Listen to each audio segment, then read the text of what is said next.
Oh, yeah. Welcome to episode 272 of Open Your Toys Cast, the podcast dedicated to the four greatest action figure franchises of the 80s and all time. And those are Shane, G.I. Joe, Transformers, Star Wars, and it's actually Mask. No, Mask Masters takes of the the place of Universe. Transformers. He-Man and the Masters of the Universe are top tier. I'm gonna need Top tier. I'm gonna need products. I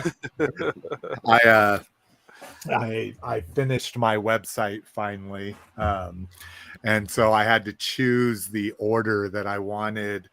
So I have one button that's shop all brands. So you'll be able to find any brand that I put up for sale, but the main navigation links are the big four. So I had to choose, and I did Star Wars, Transformers, G.I. Joe, and Masters. That was the order I chose. I'm like, yeah, that's probably the order I would choose, but right. If you want to kick it with us, we want you to do it here every other Sunday. You can even be on the show. So let us know if you ever want to co-host with us. No videos required, as we know. Lotus always just had But preferred. We like to make a connection. Yeah, exactly. But we do that every other Sunday here on YouTube. If you can't make the live show, kick it with us on our Facebook group, facebook.com/group/openyourtoys.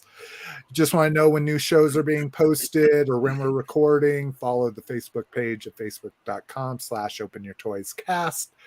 You want to see everything we're talking about if you're not watching us on YouTube, or maybe you just want to go back and you're like, oh, what they said about that's really cool, makes me want to buy it. There's links in our show notes. Go to openyourtoys.com, upper right-hand corner. Has links to subscribe through us through Spotify, Apple and Google Podcasts, RSS, Stitcher Smart Radio for now. You can email us at team@openyourtoys.com. Leave us a voicemail at 720-235-TOYS.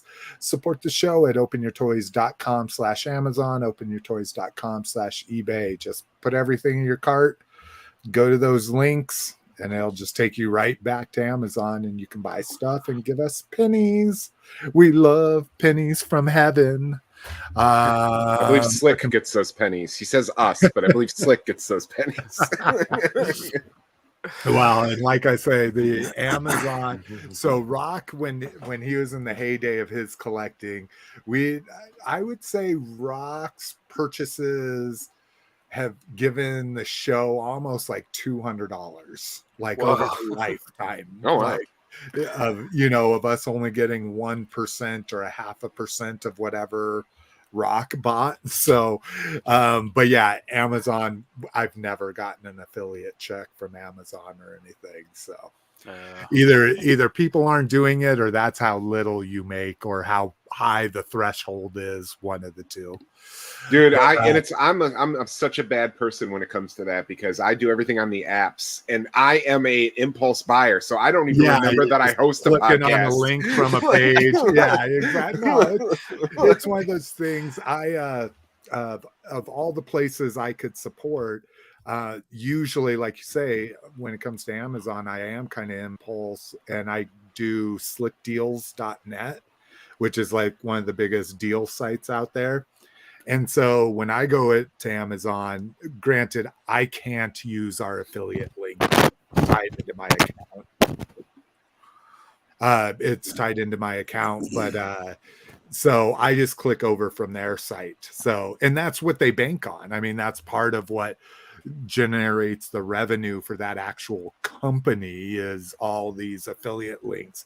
Anytime you post a link on Amazon, they rewrite the link with their affiliate on there. So if you click over from their site, you're giving them your pennies. But if I could do it, I would take the time to add everything to my cart and then go to the link and buy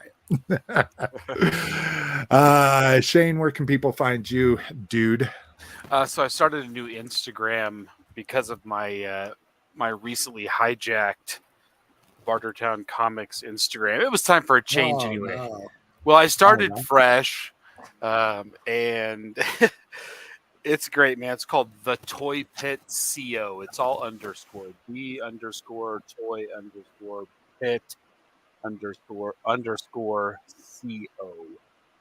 So, CO is from Colorado or company. I don't really know exactly, but that's it. That's all I'm really doing. And then I'm on Open Toys Group as mantra. Great. And then if you're a doll lover, especially an 80s doll lover, I assume my Stitch and Dolliverse is like across all the socials to follow. Oh yeah, absolutely. My Stitch and Dolliverse is on Instagram, whatnot, not Twitter, Facebook.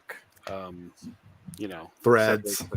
Yeah, Threads. Everybody. Yeah, so are you, and you didn't even know it. But yeah, she just took my daughter to a Barbie show today, which is at the nice Toy and Miniature Museum locally. So they had a blast, I guess. But that's going to be huge. That movie, dude. I already read an article on CNN of all places on how the secondary market of Barbie collectibles has just skyrocketed because of the movie. Our friend BB just got back from the Barbie convention, and they drove clear across country to get to it. But I mean, dude, it's sick. It's out of control. One of the guys on the realm, not that I follow that group too much, but it'll pop up the most popular posts. And one of the guys like, yeah, I just bought my first Barbie. What of it? And it was the Barbie movie, fucking Barbie. So it looks like, what's her name? Margot Robbie. Yeah, Margot Robbie. So I was like, I guess if I were to ever buy a Barbie, it would probably be a Barbie from the movie, because my daughter's all excited. She never had Barbie. She had Monster High. Yeah, Monster High. Descendants, Monster High. That's what my nieces were into. Yeah, Jessica didn't want Barbies in the house. She did have Barbies, but so she's all excited because it's PG-13. And she's like, do you know what that means? And I'm like, what? She's like, they're going to say fuck. And she didn't say it. She said the F word. They're going to say the F word. And I'm like, yeah, and they're going to say shit twice, you know? They can say fuck once, but it can't be a verb. Yeah. Like I believe that. Yeah, I believe it's a verb. It can't be. So you can't say I'm going to fuck her. You could say fuck that.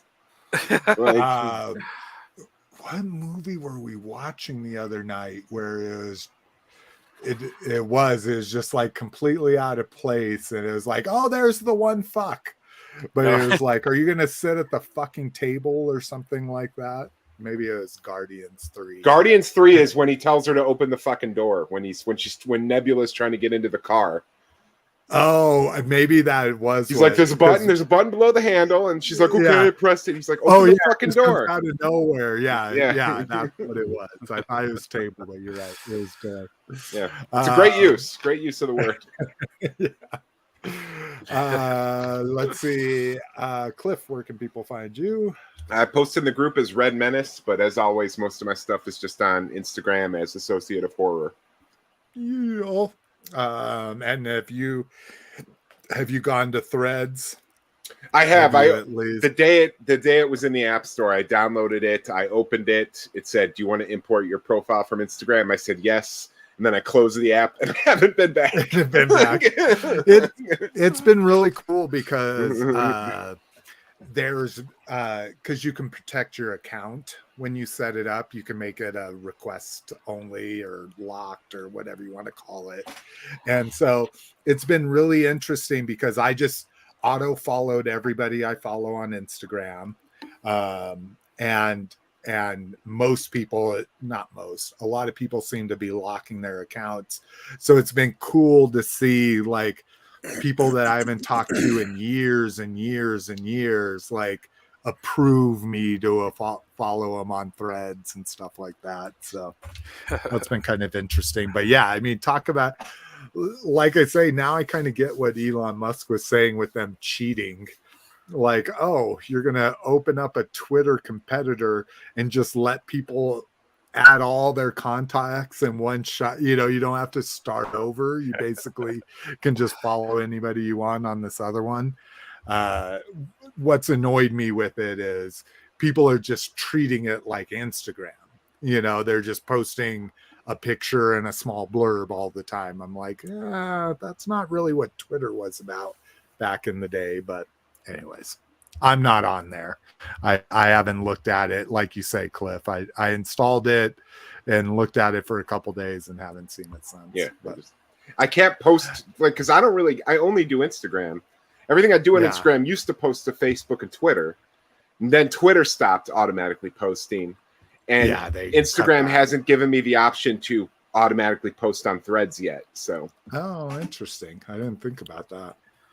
I had a quick add to that. I know it's really late, but the fourth one I thought of it. It's Crystar, the Crystal Warrior. That's number 4, right? Not Mask, Crystar. Thank you for pronouncing the name of that property correctly, Shane. As our fearless leader called it Christar, even though he's a crystal. Yes, I get it. Christar just sounds better. Speaking of which, it'll be on what we got next. I finally got me a complete one. Oh, nice. Yeah, do you mind stating how much you paid? Because I've also been on the lookout. How much? 81. That's not bad. Yeah, shipping, tax, everything, 81. So no, that's the main thing that made me want to do it. And the thing I like the most, the shield has that greening that happens to them. Yeah, like that the figure. Yeah, the figure is pure blue. The sword looks to be pure blue, and the little magnifying glass or crystallizing glass, whatever, looks pure blue. His helmet. Yeah, and the helmet looks pure blue too. So, because that was my whole thing. The ones I was seeing around that same price were all green limbs, and so I'll be looking for a blue shield eventually. But right on. So, good. Anywho, spoilers. For next shows, what we got? We got Cowabunga Dude in the house. Was it? And we got Brinkalizer. Welcome. And Paul Schreiber in the house. Glad you guys can join us, and quite a few other people. Great to see so many people turning out. We really appreciate it. Even if you don't chime in the comments, go ahead.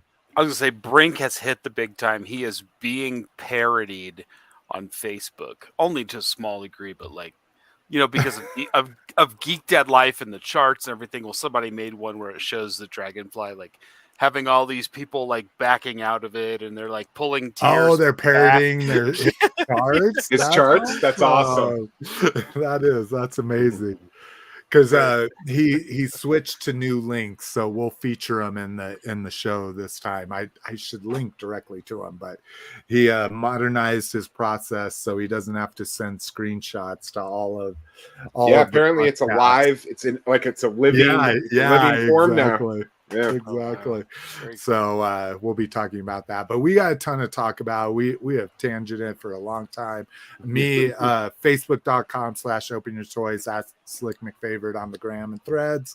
Let's get into it. Shane, so you're drinking out of a glass that's from that. Did you say the Hammer films?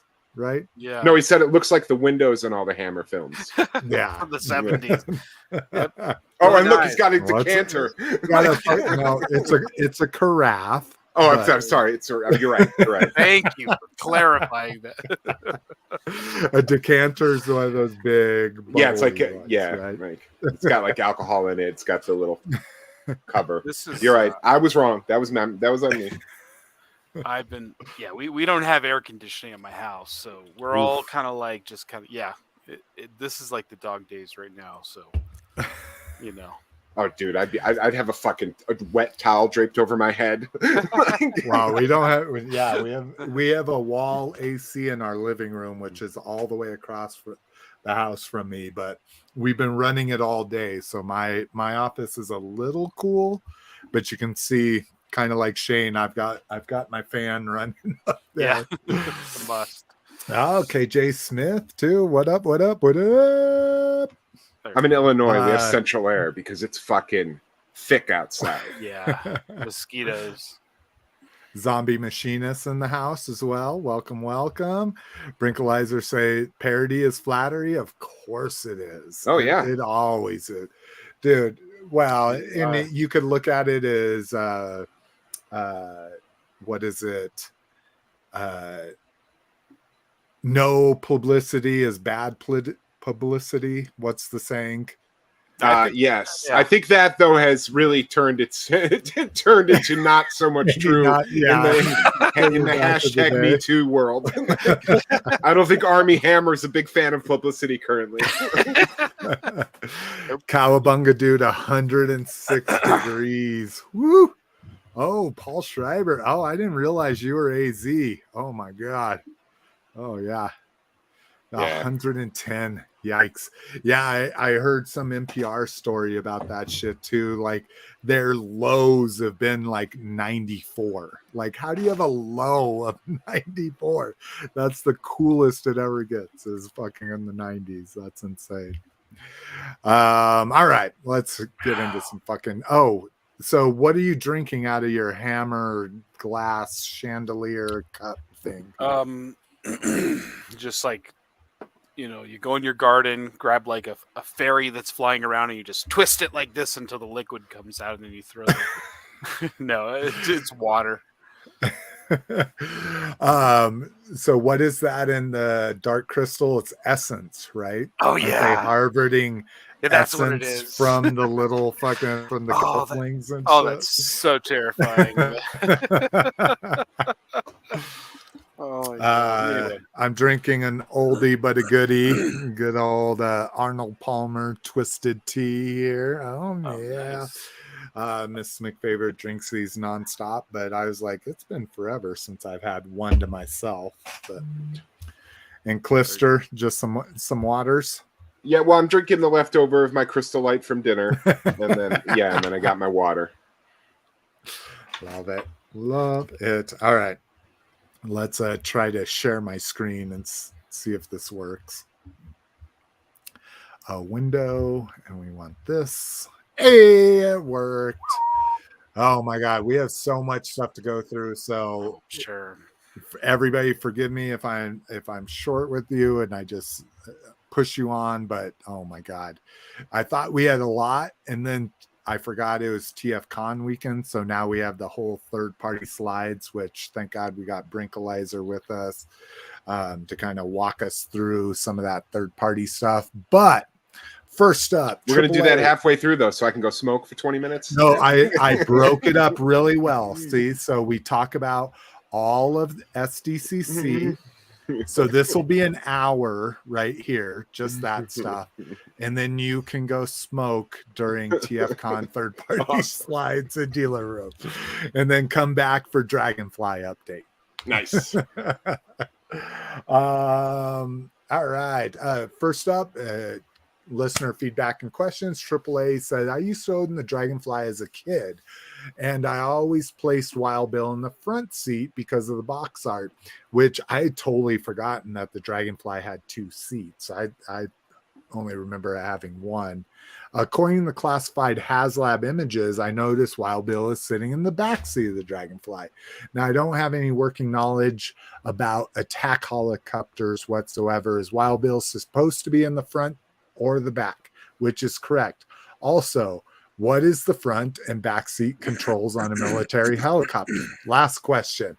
Do you think Hasbro will split up the Dragonfly into two halves in order to ship this mammoth of a vehicle? If they do, let's hope it's not a permanent snap lock so that we can one day detach the halves and able to place it back in the box. I feel like this is a AAA Google search that he accidentally sent to us. Well, I really feel like I should have like a let me Google that for you link. But no, it is a great question, and it was something that I was unaware of, and it's something they spoke to in the original unveiling of the Dragonfly, and it surprised me, and then logic kind of kicked in, like, oh, that makes sense. So the front seat is the gunner seat, and the back seat is the pilot seat.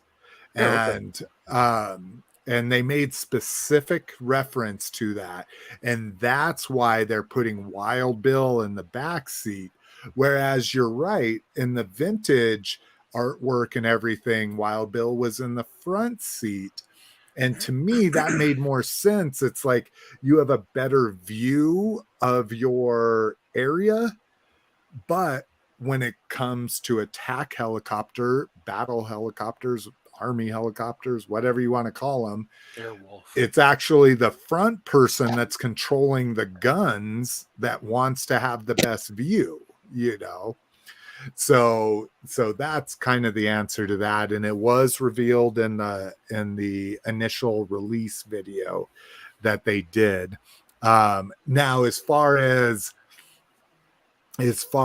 military accuracy, I assume that's right. You know, like we talk about with all of these homages, and as we do this kind of deep dive into toy collecting, and we're all adults and grown-ups, and it's no longer like, oh, what do kids know? They just want to put the pilot in the front seat, you know.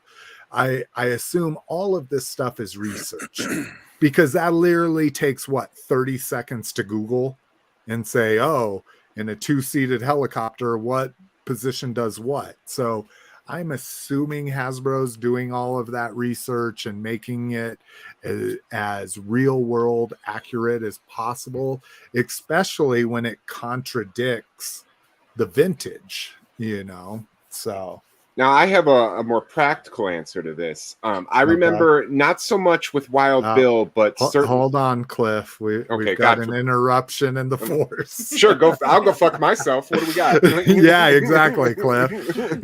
You're just a host, and she's just a. I need attention. I'm just kidding. I was coming into cheers. Cheers to you. Here, hold on. Why don't we all do it? Everybody that's watching. All right. Here we go. Cheers. Salud. I love you, baby. Love you. Hi, guys. Bye, guys. See ya.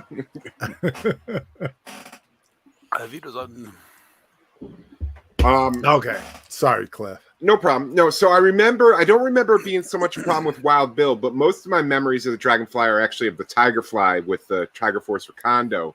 And I couldn't put Recondo in the front seat because his fucking hat wouldn't close. So I always kept the pilot in the second seat because, and I think I vaguely remember having the problem with Wild Bill too because he has a cowboy hat or a cavalry hat. I was going to say his hat seems like it'd be even bigger. So I remember never being able to fit the pilot in the front seat and me putting him in the second seat, assuming it was wrong, but because they both of the pilots had fucking giant hats. Because if you look at like the way the vintage toy sloped, there wasn't as much room for that front seat. That's exactly right. So that was just the practical how I played with them when I was a kid. But mostly I was concerned about who was hanging off the hook at the bottom. Well, that's what I was going to say. Because that was the action. That was the action seat right there. Was the end of the hook. Yeah, exactly. And the people standing on the skids and shit like that. Yeah. Did the original vintage have heel pegs, or not heel pegs, but just foot pegs on the skids? Do you remember? I seem to remember it having foot pegs on the skids, but yeah. Now I would also I got, I don't know if it was core. I don't think it was core, but for Christmas one year I got another attack helicopter. It was black, but why I preferred it over my Dragonfly and my Tigerfly was right where the tail starts, it had like a toy gun handle. And when you pulled the trigger of the toy gun handle, the rotor spun. Yeah. So it allowed you to both hold it practically with like a handle and it allowed you to fly it while spinning the rotors. So I almost immediately gave up both of those helicopters for this black shiny. And I still, to this day, Google searches have not been able to find what fucking helicopter this was. But G.I. Joe's fit in it. Interesting. Yeah, I mean, one of my favorite things I have is the True Heroes Apache, the all black Apache. And I always want, the lantern. Well, True Heroes was Chap May, wasn't it? Oh no, yes, I'm sorry. You're absolutely right. It was Chap May. And my big thing is now I want to do a Blue Thunder within a fucking Apache. So, because wasn't Blue Thunder an Apache? Again, modified. I do not know military aircraft. No, but the movie Blue Thunder. Yeah, but I know what the movie Blue Thunder is. I couldn't tell you what kind of helicopter it was. Oh, I see what you're saying. Okay. I'm like, wait, you haven't heard of Blue Thunder? Fucking I was more of a Firebirds the guy, Jaws which boat was the captain. Fucking Firebirds was the Nicolas Cage Top Gun ripoff with helicopters instead of jets. That was more my helicopter movie. I don't think I have seen this. Firebirds? I think it's called Firebirds, yeah, with Nicolas Cage. Interesting. I want to say if Top Gun was 86, Firebirds was like 88 or 89. Interesting. Riding them coattails. Mm-hmm. All right. Okay. So I think we got that. And then con news, Walmart Collector Con. So we talked about this right before we came on. We get Shooter. I talked about this in the group. She always reminds me of Fumbles from fucking Robot Chicken. Just some sharpshooter they added, and I get why they added her to have a female member. And I know the lure of Shooter and that kind of stuff, but no interest. I like her little like gas mask, eyeballs here. Crimson Alley Viper. Oh, here. Which is, again, I think I said this in the group chat. This is identical to the Pursuit of Cobra Alley Viper. Mm-hmm. Identical. Which is cool. But I already have like 4 of them. So, of course, like I say, the classified, it's like they're literally targeting my wallet because it's all sub teams. It's all my sub teams I started collecting because there wasn't really that much to collect. Tiger Force, Python Patrol, Crimson stuff. There really wasn't that much stuff to collect 5 years ago. A lot of the club stuff. And I think that's what kind of got me into it originally. But now fucking with classified, they're just like repaint of everything. And then we get this mole rat thing, which is a Last of Us, Dark Energon, like weird thing. He's got a lantern. Oh, I didn't notice he had a lantern. He's a I might have to get him just because he has like a lantern. I mean, if this was a line geared for kids, I would be like, well, this is clearly the tunnel rat enemy because tunnel rats roll around. But this isn't for kids, so they don't have to have they don't have to have pairs. Crawling up on that motherfucker though? Seriously, dude. Yeah, no, I mean he looks scary and stuff. Yeah. Oh, see, those have that there's gonna be green painted in those maybe cracks. Alternate heads or something like that. I don't know. See, but who knows? I'd like to see how much of this guy ends up being airtight later. Exactly. How many? I mean, he's already got the baggy jumpsuit. Putting out parts. Yeah. So Shooter here. Yeah. I'm not too thrilled. I'll be getting the Alley Viper, of course, but it's probably like the Range Viper. I pre-ordered the Range Viper, even though I have no connection to them whatsoever. When they did whatever the winter version of Walmart Collector Comic-Con is, but I don't know, dude. After the retro Ghostbusters fiasco, I am never pre-ordering anything from a Walmart collector event ever. That's good on you. It's on the 18th, by the way. Let me just plug. Yeah. Sorry. Yeah. Oh no, that's fine. July 18th. 10 a.m. Eastern. So then we get the Spirit Spirit Qui-Gon Jinn to go along with the Anakin, Obi-Wan, and Yoda we'll be getting. So you can have a whole Force Ghost shelf. And then we get the Jedi Legend Obi-Wan Kenobi. So this is right in the beginning, right? This is where this is the very final shot, Obi-Wan. Oh, is it? Oh, okay. I didn't realize. But that's the T-16 hopper he gives Luke, right? Was that right at... Okay. I'm just remember. I thought the the accessory does not match. The T-16 Skyhopper is from the beginning. But this outfit is his final form at the end of the show. I see. Okay. Yeah. See, I watch these shows, and that's how much weight they hold with me. Is I'm just like, I don't really remember what he looked like at the end. And I'll be completely honest with you. I'm only like 70% sure because I watched it once and haven't thought about it since. But I remember his final look being sleeveless, like his outer robe had no sleeves. That's what I remember about his final look, and that's what the toy is. What that looks like. Yeah. So, but again, I could be wrong. Because again, Obi-Wan has had no real estate in my head since it ended. Exactly. What did my wife, Mrs. McFavorite, literally this morning, we were figuring out the next 3 weeks before school starts, because school starts ridiculously early for my daughter. And we're like, okay, how are we going to get a summer vacation, camping, and all this? And she had massages on the calendar, and I'm like, okay, so where is your massage? And she was like, Hampton and Happy Canyon, which if you don't live in Denver, you don't know what those are, but it's because she tells me every time I ask her, oh, are you going to your massage? I'm like, where is it?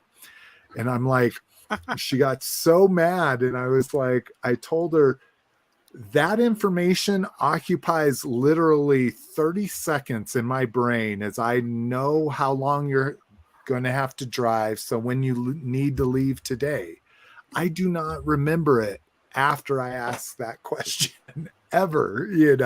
It's not like it's been 7 years. It's been about a year, but you're gonna have to start tattooing clues on your body like in Memento, dude. Yeah, exactly. Yeah, I'm getting old. Zombie Machinist says gotta have at least 2 mole rats. Nice. And we got Javier in the house. Full Force mentioned that the crystals on his head and are purple and the glow in the dark. So that'd be cool. Like if they'll panel line the crystals with that bright green and then the crystals glow, that might be worth fucking getting. Jason, you don't need it, buddy. FOMO. No. Oh my God. JOMO. If we have time, I want to do the 6-month JOMO check-in, and it's going to disgust everybody, including myself. But we probably won't have time. I was going to say, you just told us we have like 9 hours of show to do in 3. Exactly. My Stitch and Dollarverse, loving my wife analogy of how much time how long her information occupies my brain. And not all of it, but where she gets a massage does not occupy my brain for very long. TFCon exclusives, and TFCon happened, but we already talked about this dude. I think we talked about the female. This is Armada Megatron. That's a very weird. Yeah. This one was new, revealed this week right before the con. So this is Mastermind Creations. This is where they make the cassette a full size cassette to fit into a normal human cassette player. I love that it comes with the blaster box here that opens up. Brilliant packaging.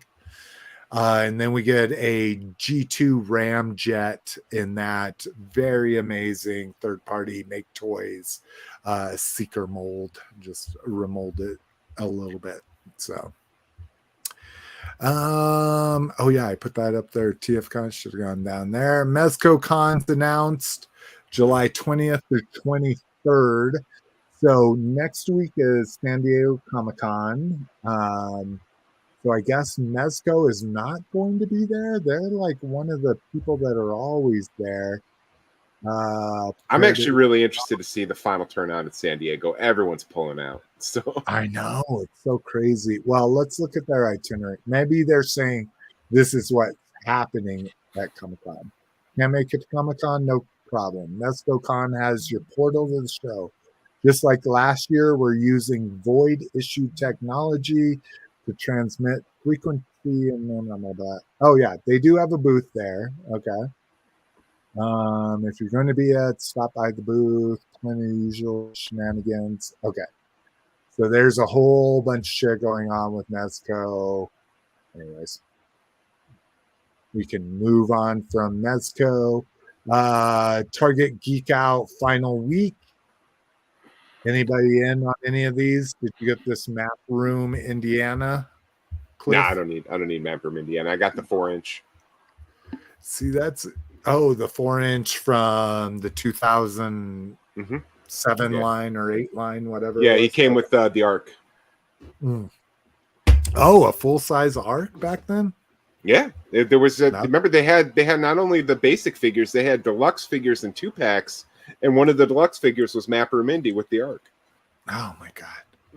See the things you wish you could go back in time and like I would have bought it back then. And dude, I was fucking all in on that line. $100 I bought everything. 2008 was it 2008 or 2000? Yeah, it was May 08. Yep, May 08. I guess I thought we had more links to look at these, but this is the Black Series Commander Apo, whatever you want to call him, from that was Obi-Wan, right? And this is the Darth Vader from the end of the Obi-Wan series. Oh, with the cracked skull or helmet and Hayden Christensen head. Yep. Exactly. And then in movie MP Bone Crusher, which was one of my least favorites of it. So that's a Transformer. It just looked like a hunk of jagged metal. I should have assumed it was a Bayformer. Is that two rakes on his shoulder? Yeah, that's like yeah. That's what I always hated about this. But yeah. All right. San Diego Comic-Con, Acid Rain. I just wanted to feature them because this is very Akira-like and very Ghost Rider-ish to me, at least Cosmic Ghost Rider, and it's all red and goddamn, I love looks it. exactly like the bike the Baroness came with, the classified Baroness. Similar, but I tend to like that a lot more. And then the Shadow Sentinel. Well, that's pretty cool. That's kind of like a dark World War II kind of German nightmare.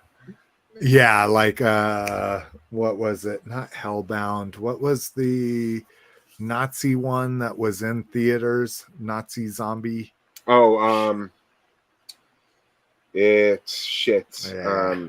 I'll think of it. Start Googling it, Cliff. No, I don't need to Google it. It'll come to you. So I love this. Again, this is probably an $80 exclusive with $20 shipping, if you can even get it. Acid Rain, they used to do the army figure like that.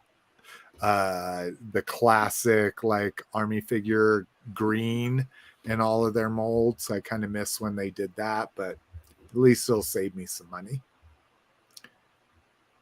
Oh, that's what I was afraid of. I was like, why is this link blue when everything else is purple, which means I visited it. Super 7. Shit.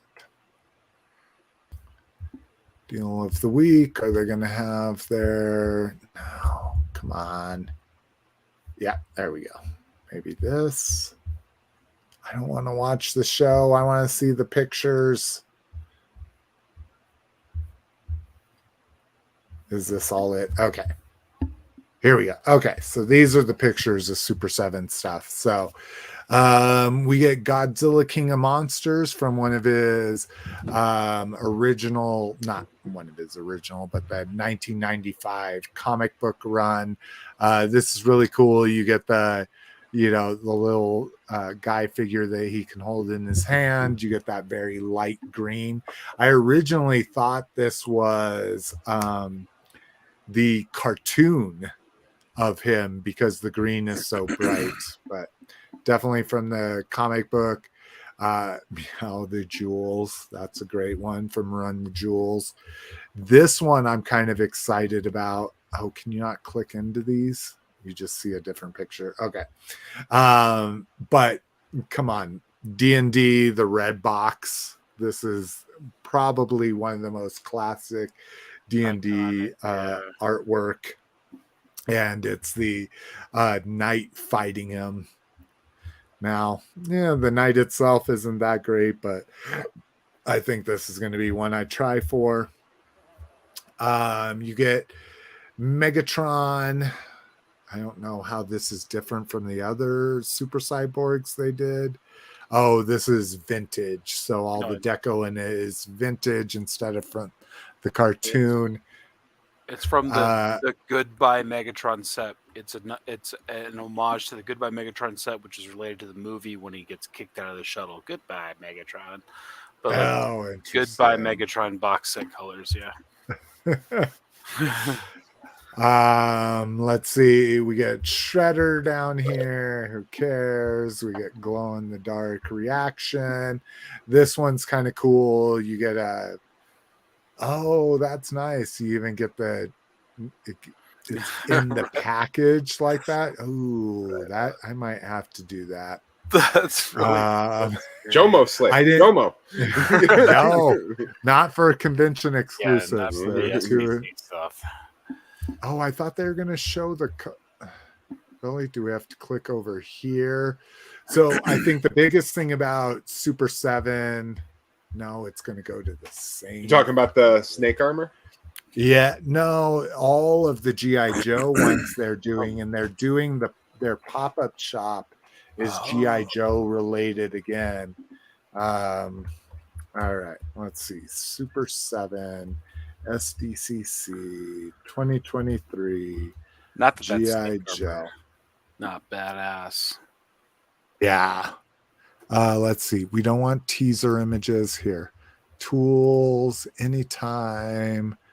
Let's do past 24 hours. No, maybe this. Geek Dad Life. Maybe he has a good. Because I want to show their exclusive. Okay, good. So this will talk about it. Okay, so one, they're doing a pop-up shop. So if people have never been to Comic-Con, the entire downtown gets involved with Comic-Con in San Diego. And Super 7 over the past few years has had pop-up shops along with other companies have done pop-up stores, basically a Spirit Halloween, but in downtown San Diego. Not at that scale, but little tiny storefronts and that kind of stuff. So theirs is going to be a Cobra Global Operations. And so they have all of these G.I. Joe exclusives. So they're calling this Red Knock. So it's obviously a Crimson Baroness. It's weird that they use the term that rhymes with Dreadnought, which is usually not associated with Baroness. Exactly. Why is it only? By the way, Cowabunga Dude, Dead Snow, thank you very much. But Zombie Machinist, Overlord, not what we were thinking, but also awesome. Yeah. Oh, no. Overlord was what I was thinking of. Oh, I was thinking of Dead Snow. Okay. Oh, okay. I was thinking of Overlord, but yes, Dead Snow is an even deeper cut that's really good about the zombie Nazi zombies. But yeah, I was thinking Overlord. Yeah, Overlord's Overlord's great. Yeah, Wyatt Russell. That's the one where they're literally like invading a town, right? Yep. Okay. Oh yeah. So Yeah, and there's like Nazi yeah. experiment. They stumble upon Nazi experiments. J.J. yeah, Abrams. exactly. Yeah. It's pronounced Judge Abrams. Judge Abrams. I love that. See, look at our fucking community. I was thinking Overlord. You were thinking of Dead Snow, and They both were answered. mwah, love you guys. Anyways, we also get Red Jackal. So I know Red Jackal was an actual figure in the Red Shadows, but I didn't think Oh shit! I thought we lost you. I know. maybe what? Because you went silent there. Shadows. Oh, he's frozen. Yeah, he is frozen. Or he's a good ventriloquist. Oh, I think we did lose Slick. Because nothing's typing out on the screen. What was he talking about? He said something right before he cut. He was talking about Destro. He was talking about a repaint of Destro apparently that occurred. Oh, there he is. Oh, there we go. We can hear you, but you're still frozen. With me?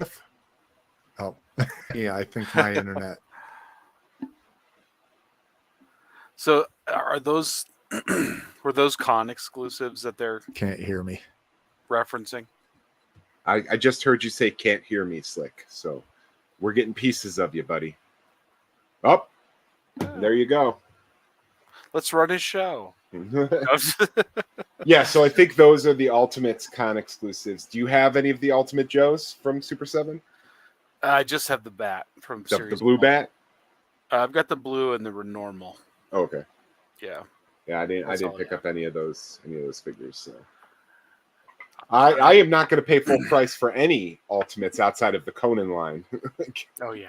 No, that's too rich for my blood. But when I'm in on so much different shit, you know, I just kind of have to. I got to pick my battles on that. So, oh man. But so that snake armor though, and I'm sure he's going to be able to get to like pictures of it too. You know, but is that in scale? Do you know anything about that? I look at it. I saw it briefly. It doesn't look to be ultimate scaled. It looks to be in that giant, whatever they're calling that. The Henshin cyborg. Yeah, like that. I think it's in that scale. I don't know. It didn't look articulated. Yeah. Oh, hello, Slick. Sorry. Just yeah, like I was losing you. And then, yeah, what's crazy is my wife, I mean, we stream everything. So I was like, my wife's still connected. Why am I losing fucking connection here? But okay. So anyways, I don't know what you guys talked about, but it does look like. Oh, yeah. Action Force. You know, I had this set for one of the G.I. Joe conventions that was the Crimson. You know, I think it's like, I don't know. I wish I was a little bit more versed in that, like all of that. It's one of the ones I had that I sold when I had my shop open. Oh there's man, there's a lot of those, but because that shit is all of those con exclusives, all of those, especially all the obviously the O-ring stuff is always going up in price, but a lot of that 25th construction stuff has just exploded. Oh yeah, like, absolutely. Right now, especially, yeah. And I mean, I just loved going to those conventions too, because you would get the opportunity to just buy a loose set of the con exclusives. Like you didn't need the box, just like a bagged, almost like a freezer bag, just them packed in there. And I got several of those that I never put up for sale or anything like that. That stuff to me is just gold. Like anything I have left over from that time period of my life is I'm just like, I'm never letting go of this. Yeah, and that's why I'm out of classified. I mean, my preferred Joe is that 25th through Pursuit of Cobra. Like those figures, those vehicles are fucking awesome. There you go. My favorites. Wild Weasel? Is that a Wild Weasel? Or Air Viper? It's the Air Viper, yeah. And he came with the accessories were even. I mean, hey, you gotta admit that's Yeah, So, it's dope. love it. Oh wait, what is that? The Rise of Cobra like vehicle packs that Target had? Yeah, I guess so. Yeah, I was just like a lot of people like kind of winding out of it because it got kind of tedious, like with some of the movie products. But now, Dude, I bought all the movie shit because it's I know, right? well, however you feel about the movie, those toys are incredible.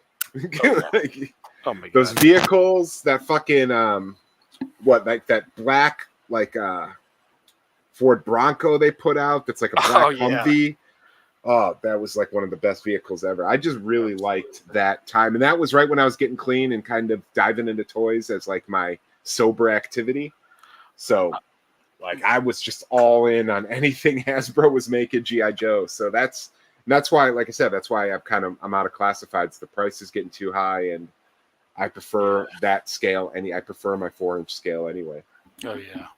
I don't think anything's ever going to take the place of just its like elegance, but I wish I could get to my my cases. I just loaded some of those figures from around there and then like some vintage reproduction stuff too into these old like vintage 80s Joe cases. Well, not Joe cases, but it's like space case and it's got fantasy art on it and everything, but they got a couple of those at like a vintage shop by us that I stare at every time I'm there. I'm like, I don't need it.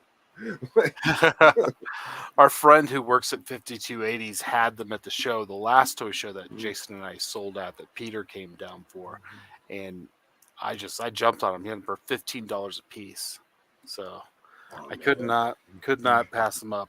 I grabbed 2 of them, and they're not the same. They're different, Yeah, because I mean, any company worth their salt was like, "Fuck, we just need a vinyl case and some plastic trays. Just throw some space shit on it."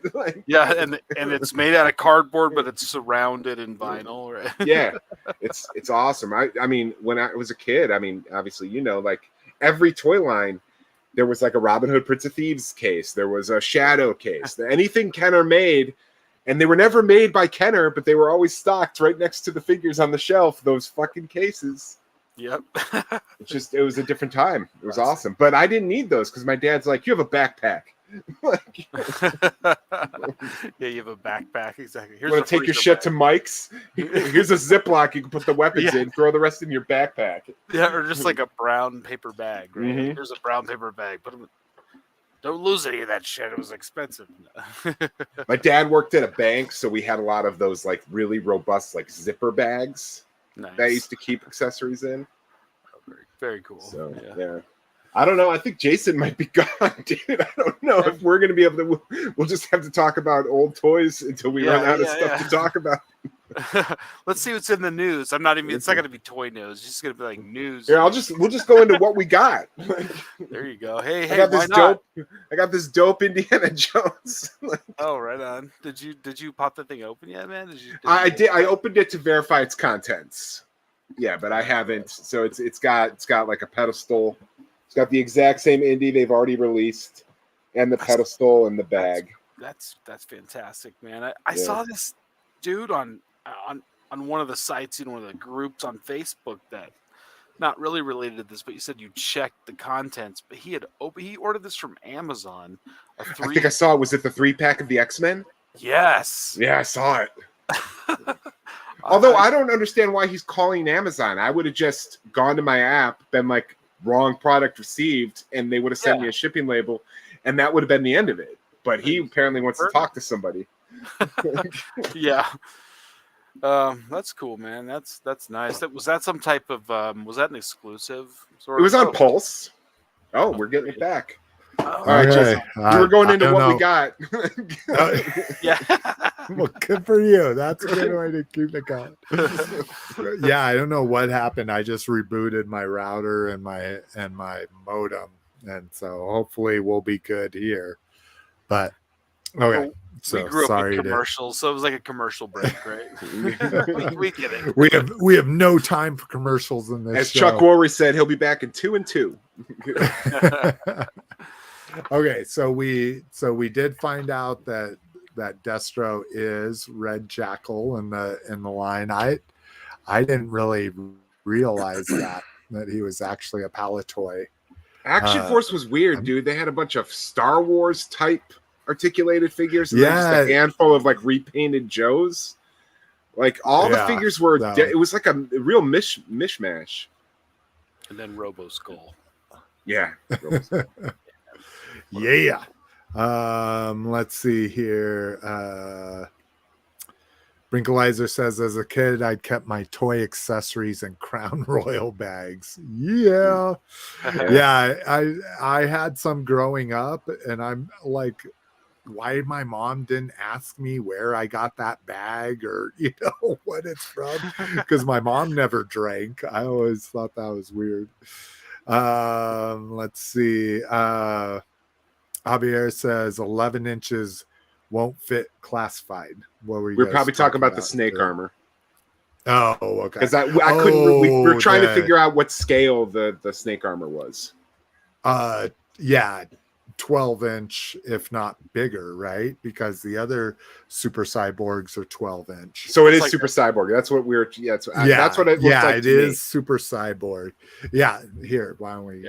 It's like the Megatron, right? I mean, it's in scale with that one, I think. Exactly, or the Bat, or the Optimus Prime. They've done tons of them. Yeah, if it can clumsily snap onto my G.I. Joe's legs and arms, I'm not interested.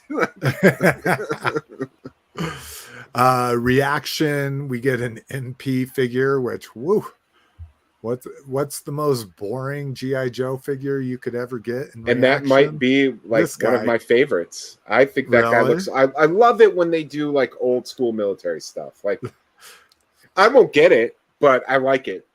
I mean, now Marauder's crushing it with their World War II stuff. So I guess my thing here is this goofy ass rifle.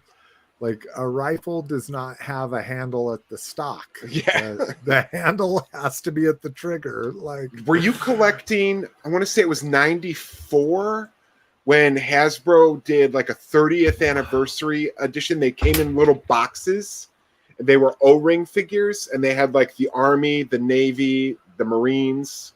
I wasn't collecting, but I've been exposed to them. I was buying those. Oh, really? Nice. Yeah, because I thought they were awesome. They were straight up military dudes. Because by '94, G.I. Joe was in space. Yeah, and I really appreciated actual military toys again. But like the Marine came with a raft, and they were in these really cool boxes. So that's kind of what that harkens back to. I remember them because I wanted the SEAL figure from it, the diver, but. So yeah, we got a bunch of Goofy Python Patrol and Tiger Force figures before this, so they will have an exclusive trooper available. And this one, oh my god, so I bit on the last one that had Snake Eyes and Shipwreck in their Cobra outfits. It had the Cobra robot and all that kind of shit, Cobra Troopers. But this seems to be like the most boring box set that no G.I. Joe fan would ever want. But maybe, I don't know, maybe people want to put these guys with their actual O-ring figures or something. But yeah, I mean, what are they, Terracotta Warriors? That's what they look like. Yeah, exactly. That's what I was assuming. It's been so long since I've seen those episodes. I mean, maybe a bunch of Joe fans are also fans of the Mummy 3 when Jet Li had an army of Terracotta Warriors. Snake armor. Oh, it does say it's 11-inch. I thought all the Super Cyborg were 12. That's probably how they get around being able to produce these and get the license. Is they're like, these aren't 12-inch figures; these are 11-inch figures. Yeah.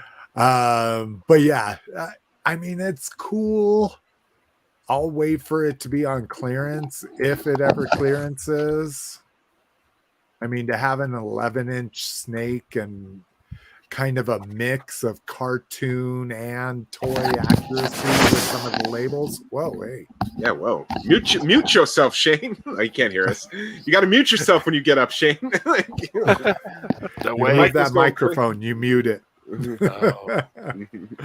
But yeah, I mean, it's cool. especially not at con prices. Oh, is that a Super Cyborg bat right there? Yes. Okay. Oh, he was getting the bat. So is that 11 inches? Is that how they're? I thought Super Cyborg was 12, but this one's 11. So I assume they're all 11. Just bust out your desktop ruler, dude. What do you got? He's the same size as the Megatron. I know that. So however tall that one is the same height as this one. So we get some clothes here if you want some clothes. Not Super 7 prices. I was looking at their shirts not too long ago. I was like, Jesus. And this is probably the most horrific thing ever, in my opinion. And I apologize if anyone's friend with the artist that does Super 7's artwork. The artwork is awful. Like, I absolutely hate the reaction artwork, almost across the entire board. It's very simple. I don't know if that's the right word. It's just not as intricate as like the vintage work. It's like they're trying to homage it, but because they're doing it digital, it ends up, like you say, like it ends up being flat. I don't know what it is, but did they put a price on these? Because I like to buy vintage card packs like this. I like to buy boxes of like where they're homaging vintage wax packs. I got like a Fright Rags. I got a box of their vintage Halloween trading cards that they did. Like, you need to be following Smurf Wreck from Branded in the 80s. Yeah. He for the longest time he would do what they called living sets of Topps cards, where he would make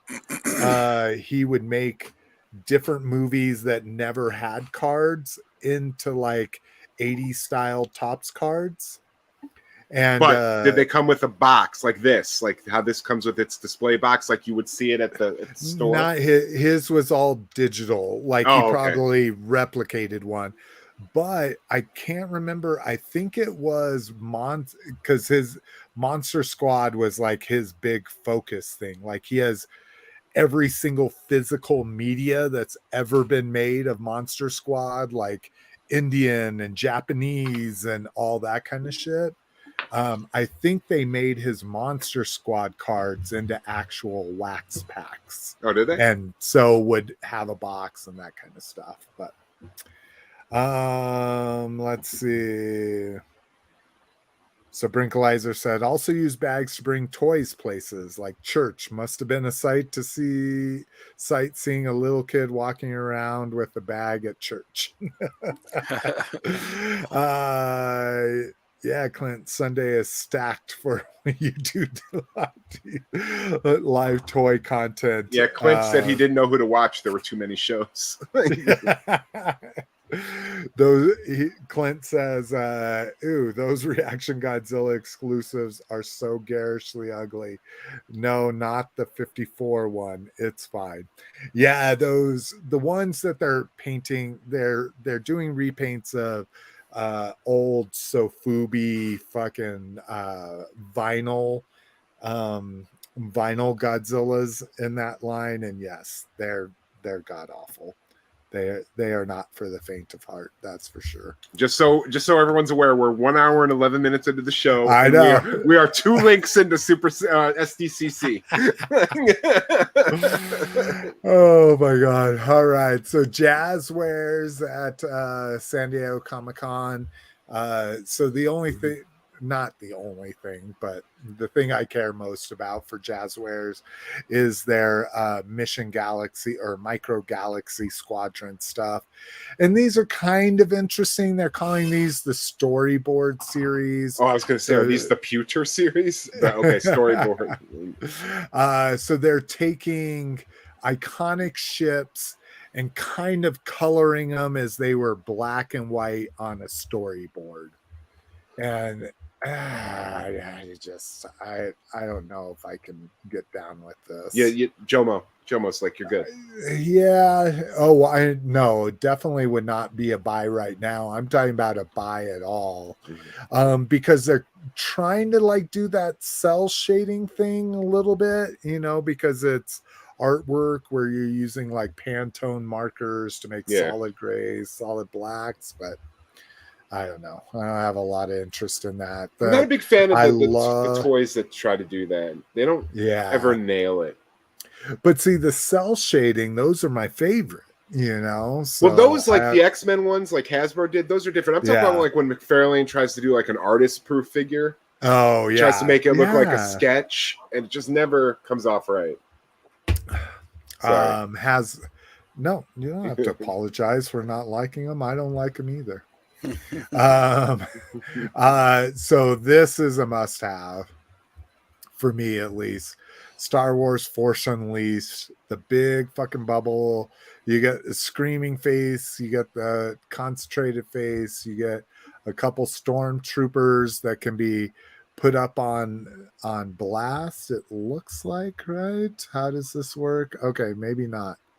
He's just blasting away. Who am I kidding? This is how I'm going to display it. So I fucking love that. Oh, and they're Black Series too. Okay, that's cool. Yeah. And then we got what is his name? Cliff, you pronounce it correctly. Black Chrysanthemum. Chrysanthemum, that's right. So we get a vintage, a deluxe version of him. So you get the different rifles, the rifle with the charge pulse. You get his knuckles with the little like electricity. I love that you get a Stein and the little fruit with him as well from that scene. So yeah, what's interesting is I have this on pre-order and I was paying way too much for a really dumbed down version of it. So if I can get this version, I'll cancel my other version. So I don't know if this will backfire or what, but I don't know how. Oh, go ahead. No, go for it.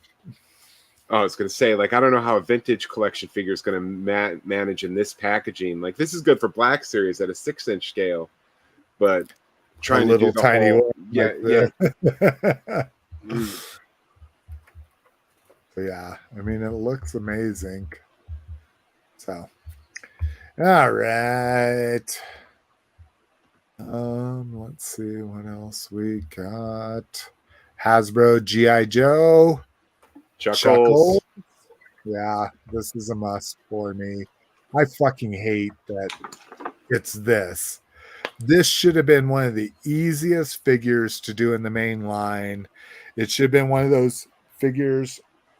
I guess the paint apps are a little crazy, but I thought now that they have the whole like 3D printing the tampos and all that, I didn't think it costs a lot of money to have lots of paint apps anymore. Maybe it still does, you know, because before it used to be some poor Chinese guy that had to first spray paint a layer for the background of the flower, then spray paint the foreground of the flower, then spray paint the highlights of the flower, then spray paint the low, you know, the shadows of the flower, then put the, you know, like. Well, he comes with Sound Blaster though, so if you look, that's that slug they use for Soundwave, but in that color scheme would be Sound Blaster. What are you talking about? So in the Generation Selects line, they release this. This next to the binoculars. Okay, I was like, what are you talking about? Oh, okay. So I see what you're saying. It's a Sound Blaster because it's a black tape deck. Okay, I feel you on that. Shane, did you read the comics into this? I know Chuckles became kind of a big thing in the comics. Is this IDW? Oh yeah, or is it Devil's Due? No, it's. I think this is IDW, but I haven't gotten that. I haven't gotten that far. It's just no need to give this guy all these accessories. The best thing about him was he was Don John. Don John in a Hawaiian shirt. He only had a 9mm and an ankle holster. That's all Don Johnson ever had, and he killed everybody. That was the point. The lay is cool. I like the lay. I like the beat up head. I think I do like that's the awesome. beat up head, even though I don't get the reference. It's probably a comic reference, but I do like the fucking beat up head. Rocking his flower shirt, tons of accessories, including briefcase, cassette, Walkman, earphones. I'd be curious if the headphone. Oh no, I was gonna say, do the headphones plug into the Sound Blaster? Probably. Yeah, I'll be getting them because I want Chuckles, but he'll probably be a regular line release too, I'd assume. Real easy to shave down all those exclusives. I don't know. They said that about Mindbender too, and we haven't seen. Yeah, we've never seen a Mindbender, so I don't know at this point if you should ever assume that something will be a mainline. 2005 is when he started popping back in, and he, he saves the world, gets the girl. I don't know. Yeah, no, I know. Like one of the Cobra IDW run was all about Chuckles because he was undercover in Cobra. Yep, G.I. Joe Cobra, is what it was called. I think. This Muhammad Ali 2-pack from Mattel is I love that. So I think we teased the referee one last time, but it turns out it's going to be a 2-pack.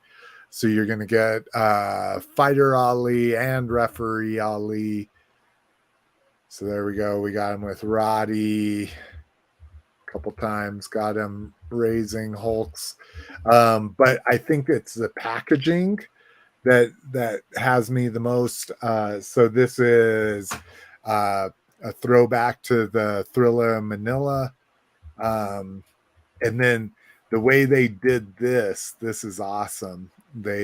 So the Hulk Hogan and the boxer, I forget who he knocked down in that match, but these are just printed on plastic. So you pull those out and then the figures are in the bubble inside of that.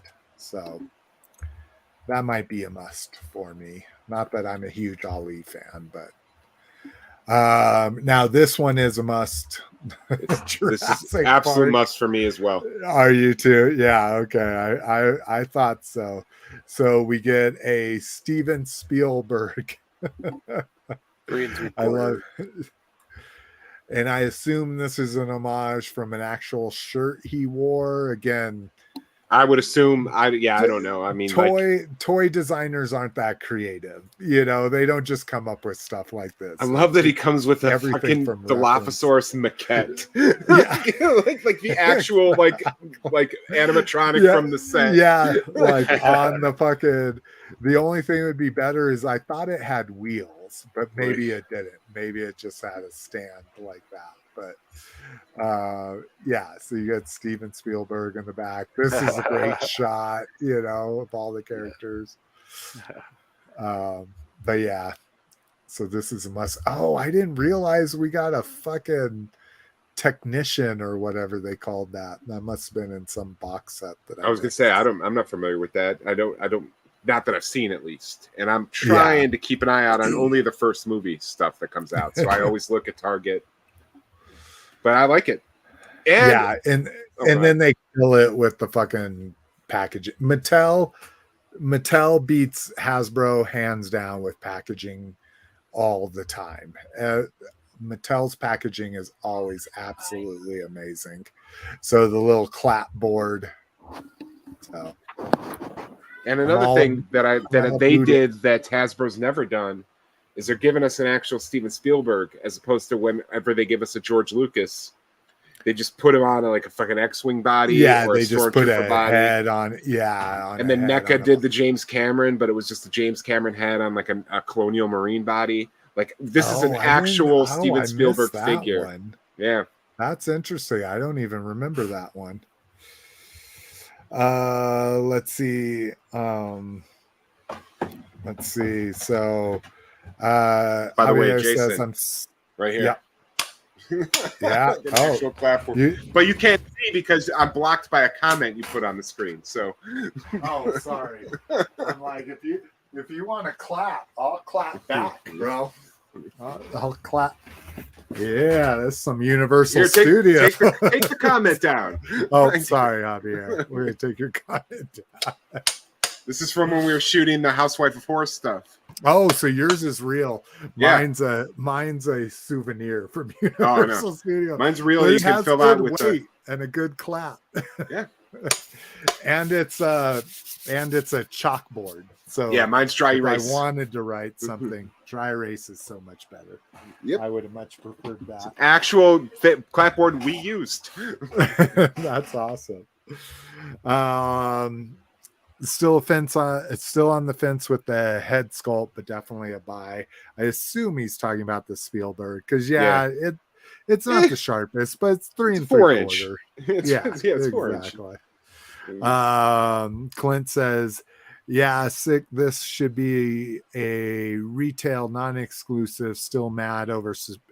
Oh, maybe he was talking about, because Javier came in before this comment, so maybe he was talking about Chuckles, but it should be a retail, not an exclusive. Still matter over Serpentor and Mindbender, a fucking Hasbro for not giving mine and Serpentor Mindbender and Serpentor retail release, so I don't have to sell kidneys to get it on eBay. I feel you, but they haven't been super bad on the secondary market as far as I've seen. Plus, with Mindbender, I think Serpentor and Mindbender both had like 3 separate sales.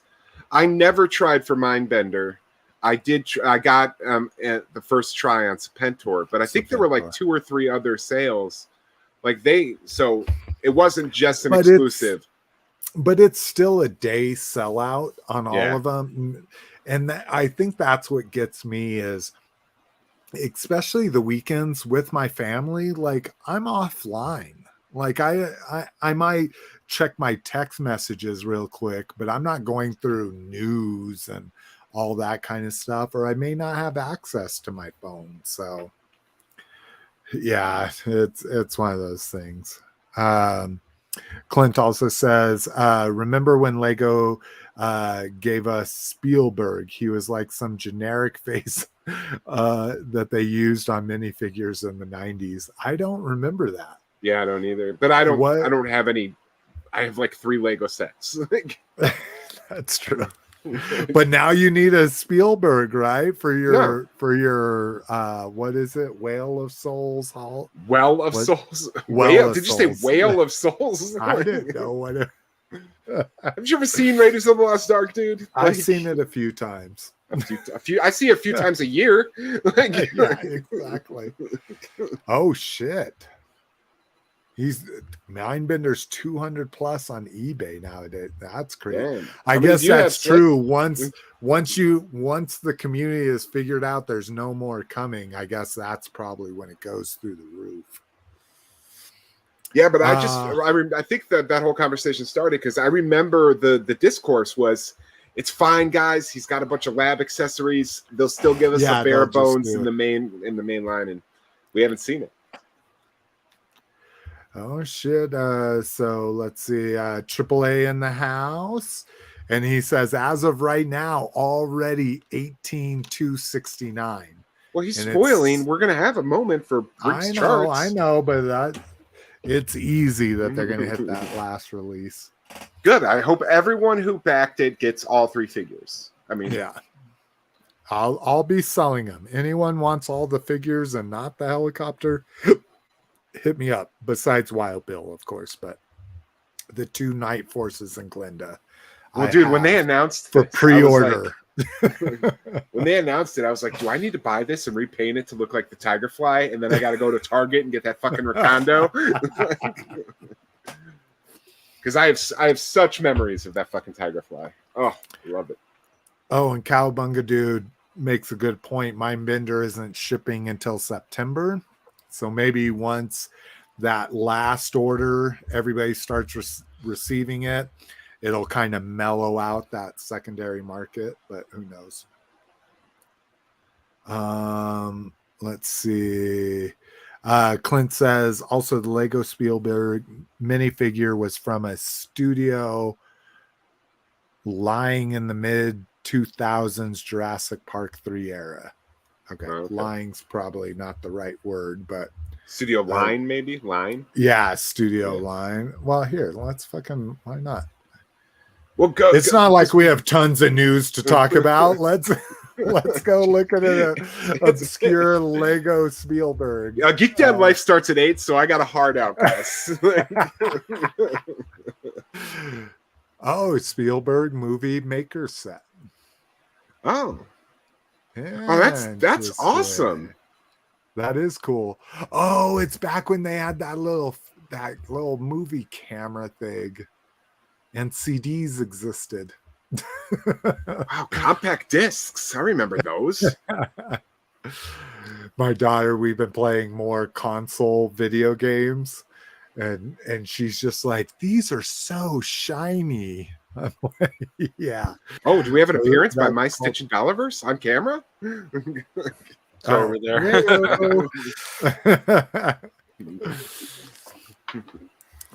All right. Let's see. All right, let's get back on Jurassic Park Hot Wheels. So here we go. They turn a $1 Hot Wheel into a $35 exclusive. But it's got sexy Jeff Goldblum. It's actually technically not sexy Jeff Goldblum. That's back when he's he's laying on the before. Yeah. No, it's before. Yeah. Yeah. So these are kind of cool. These are different artworks that you can slide into the packaging. Let's get back to where that was. Yeah. So you can. This is $35.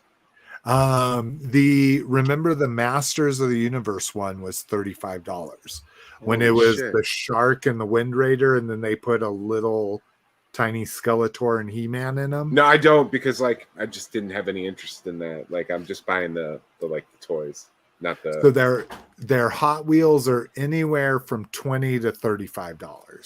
So this might be somewhere, yeah, a little crazy. All right, Mondo Prince Adam. So, I need to see down here. Well, let's go through the pictures because I assume so. He comes with his they call it the meme face, but he comes with what's going on, laughing. Yeah. But so does he come? The masks are weird. I don't get that reference. That must be from an episode I don't remember. But so is he coming with Cringer? No, or is that what? That is from the Battle Cat. That's just Battle Cat. Oh, I didn't realize Battle Cat looked like Cringer, and then you just put masks on him and shit. Oh yeah. So here's what he comes with. Ooh, love the power up sword. Yeah, with the lightning. Yeah, the flamethrower is amazing too. Although I don't remember that from any episodes. But again, these toy designers aren't dumb. It's obviously from an episode that we just don't remember. But yeah.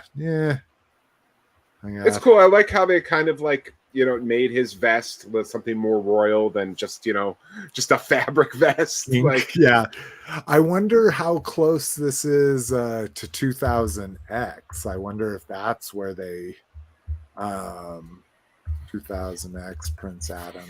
But that picture with him and Cringer is incredible. And it almost makes me want to buy both of them just to recreate it. Just to create that. Yeah, just get a $500 Battle Cat. Well, now who knows? The aftermarket on that fucking shit. All right. We already talked about the D&D red box reaction figure. I'm not even going to click into these. Again, for reference, if you're going to Comic-Con, you haven't looked at the schedule yet, you might be interested in when the big four are popping up in panels. Here's the panels that have been announced so far. Me and Mrs. McFavorite will take a San Diego Comic-Con night and we'll watch panels that we would have gone to. But that's a good point before we move on to this. Fucking actors strike. They're not allowed to go to Comic-Con. They're not allowed to be there. So that is mind-blowing to me because Hall H, the biggest hall where people camp overnight, they stay there all day, they never leave, is always because it's these huge actor panels from movies. Like when the Avengers were there, it was literally fucking Robert Downey Jr., fucking who's Loki. Tom Hiddleston very famously came out as Loki. Yeah, exactly. Like it is these huge panels where if you go to your local Comic Cons, you might get one or two actors that do a panel together on a popular show or something. But at Comic Con, it's the entire cast, or not the entire cast, but it's all the major people. And now no actors can be there. So that is going to be really interesting. I'm going to be kind of following, the hashtag Comic-Con thing to hear people bitching like, I went to this big movie panel and no one was there except for the director. The studios have been pulling out for a while. Like we already knew DC wasn't going to be there. We already knew Marvel wasn't going to be there. So yeah. And apparently they can still go to convention, not San Diego, but they can go to conventions to sign autographs. They can go to conventions to take photos. They just can't promote anything. Yeah, they can do their own self-promotion. They just can't promote any projects. So if there's like a new copy of Scream coming out on DVD, they can't talk about it. Weird stuff like that. But they'll be there to sign autographs if you want. They'll sign that screenshot though. Yeah. So yeah. Triple A says, "Wait, why does Prince Adam look like He-Man?" It's tale as old as time. Triple A, no one ever knows. But they're also never in the same place together, which is weird. But who knows? And Clint brings up a good point. He says, I'll wait for the regular version of the Jeep at retail. I guess I was kind of confusing that because there isn't a Hot Wheels Jeep. It's a Matchbox Jeep. JP's always been Matchbox. It hasn't been Hot Wheels. So that's interesting. You're right. I think I bought There'll be a new Jeep out there. A 1/18th die. It was partially die cast that I think it was for the Jurassic Park Legacy line from Mattel.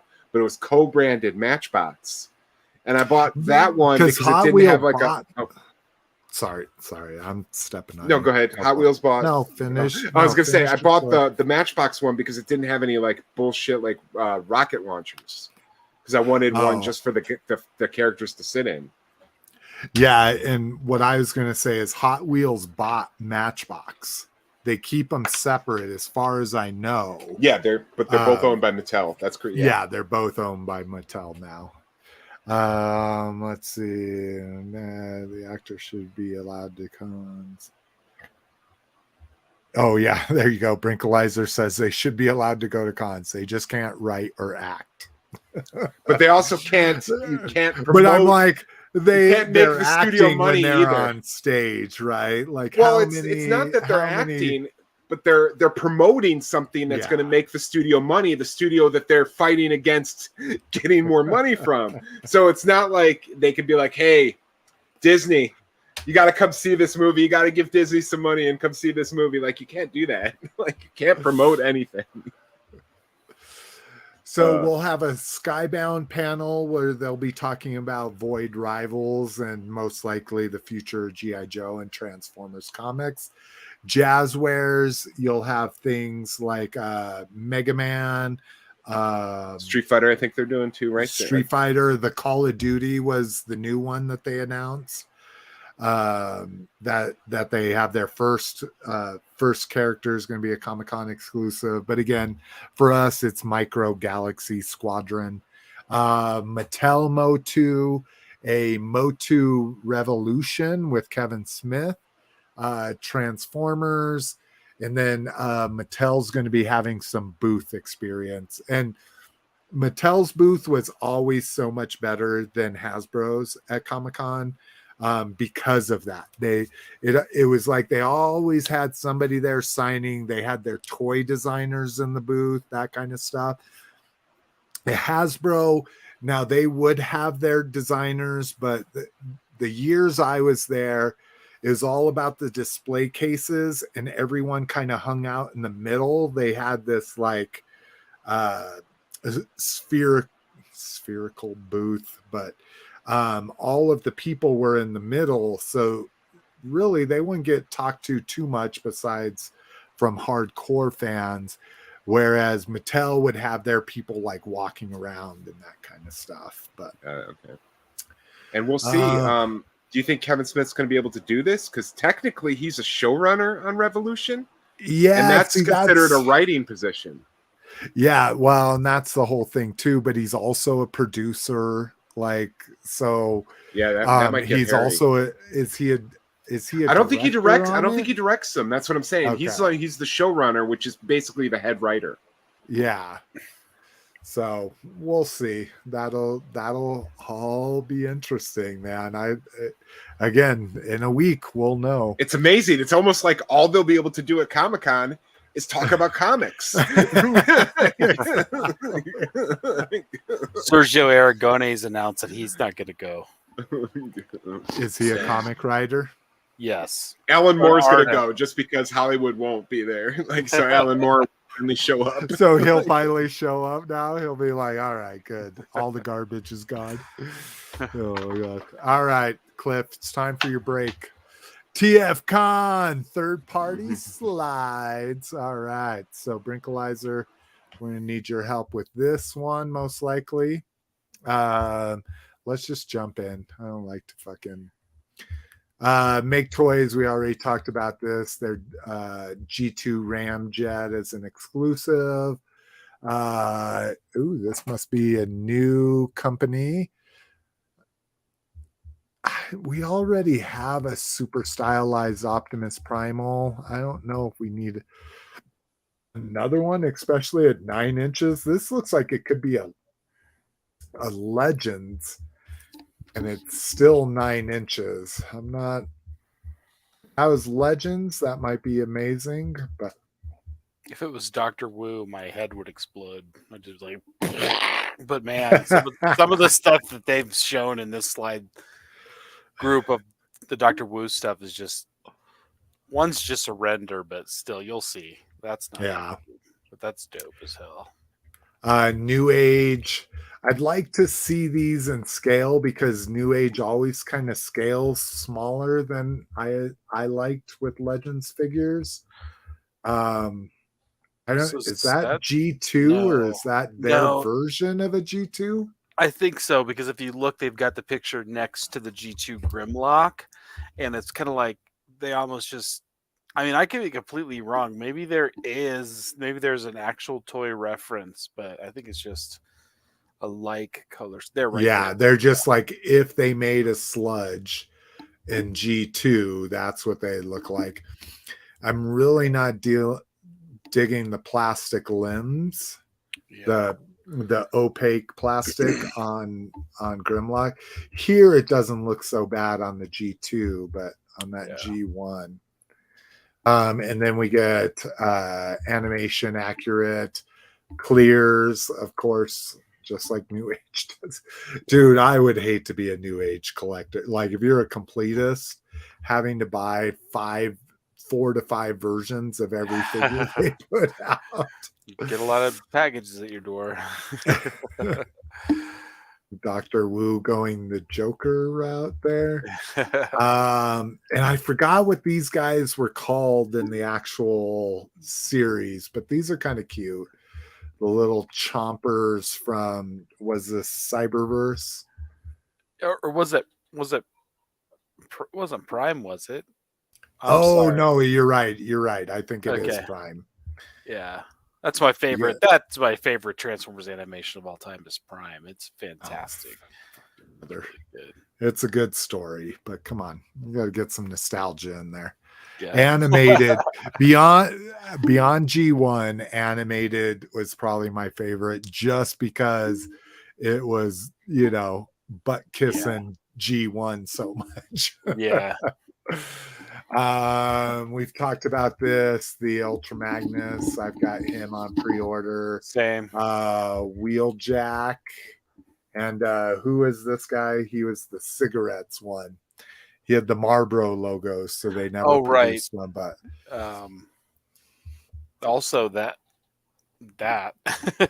So this is an Armada homage, right? Or maybe an RID where he was blue.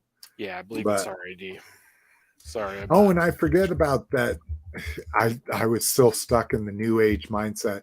So these are all the Micromaster ones. Yep. So the fucking 2-inch guys. I like that. And don't need the blue one. Yeah, I need that. Come on, Google. You got your computer in front of you? Are you at a computer? Yeah, I'll look him up. This is the responsibility of the co-host, Shane. You must Google things while I keep the show going. But the Perceptor looks amazing. The alt modes are great on this. Again, you can't beat. This is why I love this Micromaster line, whatever you want to call it. But Yeah, same. and creator teamed up with heavy metal artist Hector to create an all-new mecha masterwork based on the toy line. Oh, that's fucking crazy. Simon Furman, yeah. Yeah, that he's going to do a fucking comic based on these guys.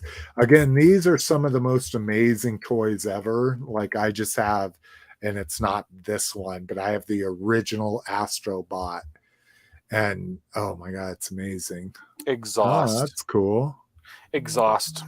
That's Was the Marlboro one. Yes, is the Marlboro Wheeljack. And then what's the blue Wheeljack? I'll Google that one real quick. So getting more what do they call these Astrobots? Absolutely gorgeous. Metagate. Oh, thank you, King Macrocrinus. The little chompers are scraplets. You're absolutely right. Oh, yeah. Thank you again. The blue Wheeljack is Action Master Slicer. That's right, because that's what that's the colors they did. Oh, yeah, he's right in front of me. He's literally right I was gonna say that's the colors they did his Shattered Glass in, right? Was the Slicer. Yep. Not RAD. Clint's saying he's going all in on the sludge. Do you go all in on all of the New Age repaints or remolds or recasts, whatever you want to call them? Let's see. Now we get Metagate. This is obviously a new company because I have not heard of them. That's interesting. That's like what was the Bucati in the movie series? Was that Jesus Christ? Wow. Oh, well, here he's fucking bludgeon. That bludgeon looks dope, and that's a good Bucati. This has been the most interesting thing, and I know Matthew Baldwin he loves these Lucky Cat square figures, but I just can't get down with them. I mean, I get it, and this is pretty amazing that they have bot modes, they have alt modes, they have square modes, and they have combiner modes. Like the engineering is pretty fantastic. Yeah. And that transforms better than any smaller version of him. Yeah, exactly. I mean, there's definitely some artist's interpretation here, but well, the cube concept is not new by any means, right? So exactly. Yeah, it's cool though. So, and it looks like they're gonna break off and do just some super articulated figures at that smaller scale at 2.5 inches. Wow, that's pretty crazy. Oh, showing it next to a Pepsi can. So that's cute. See, I'd rather have that than something that transformed into a cube. And no, it actually transforms. Well, that's what I was saying. Is that I mean, you have. Cut it some slack. It's only like very, minute in size. Yeah. So. No, that's amazing for what that is. I thought this was just an articulated figure. I didn't realize it transformed. That's absolutely gorgeous. It's rad. Yeah. And that's weird because I thought, well, I know Lucky Cat did a Voltron because I was looking at that, but I thought Lucky Cat was all licensed stuff, or not licensed. They just weren't stepping on the toes of licensors. I thought they were just, they did some homages for like the new BotCon and stuff like that, but I didn't realize they're like, we're going to make something that literally steps on Hasbro's IP here. So, Studio Cell and their Primus. This looks amazing. That detail is gorgeous. Yeah, it's beautiful. Oh, how clean he is. And now I will have to say this because I have the Studio Cell Unicron. And so they show this bot, and my Unicron is this clean too. But my Unicron also doesn't have all of these panels and little things attached to it to make it look this clean. So don't think there's not a bunch of parts that you have to stick on your robots and take off of them for them to look this clean in robot mode. But this is still pretty amazing. I didn't realize, I guess I'm going off of the Armada trilogy. I can't ever remember which one of the three, but I have that Primus. Oh yeah, Energon Primus. Yeah.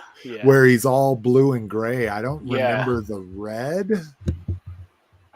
Is that I'm looking at him right? He's right or something. Again, he's like literally right in front of me here in this lower windowsill. No, he's the version I have is just like a light kind of bluish purple, a really dark blue, and then a turquoise blue with some yellow. So that's pretty much it. That's what you get: yellow, gray, turquoise. All I saw was your bat. And are they trying to make him look like Optimus Prime? Is that where they're getting the red from? Like, maybe. I don't know, but anyways, cool. So it looks like they're spreading into combiners, very stylized combiners. Hold on one second. Oh, he's yelling at somebody. Wait, so I was thinking about this. Like, I look like, is his foot literally going to be just a cube? A block. A block? I don't know. It says, maybe work in progress. Work in progress. Yeah. So this is probably, they're taking the form and they know where it needs to get to. Then they need to add all the detailing. So they just have the geometric shapes at this point in the engineering. Oh, cool. Collection Space, again, a new company I've never heard of. Let's see here. That is a beautiful vehicle. So that's a female Bumblebee into a VW. That's kind of interesting. Yeah. It reminds me of those Bishojo, not Gentle Giant, the Kotobukiya statues. Oh, yeah. They do like the sexy Freddy Krueger and the sexy Jason. Yeah, exactly. Sexy But that's crazy. Like X-Planet still, or X-Planet, Planet X still around. Yeah. Oh, wow. They're getting really goofy with these. Yeah, not a fan. Not a fan of that. Yeah, because I have the... That's okay. I mean, that's a bot mode, but I don't know. Is that from the War for Cybertron game? Is that? No, but that's not what they look like in War for Cybertron. Yeah, no, did they? Not that. I mean, I didn't really play it. But I remember, but maybe I don't know. I just have the Shockwave. I love Planet X. I mean, the thing is, yeah. I was just gonna say shit just pops off right and left, and I mean, it can be very, I don't know, it can be very touchy. It's like you don't want to really handle it, in my opinion. That's what I mean, I had to have like Big Bad replace something from Planet X, but Big Bad always comes through, Let's see, Iron Factory, we get a Prowl here. So again, this is supposed to be part of their Samurai series. That does not.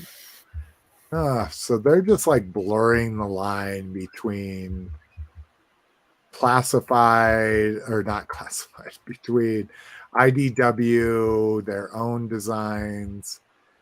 This is kind of interesting, obviously getting a Minosaur because this is a G2.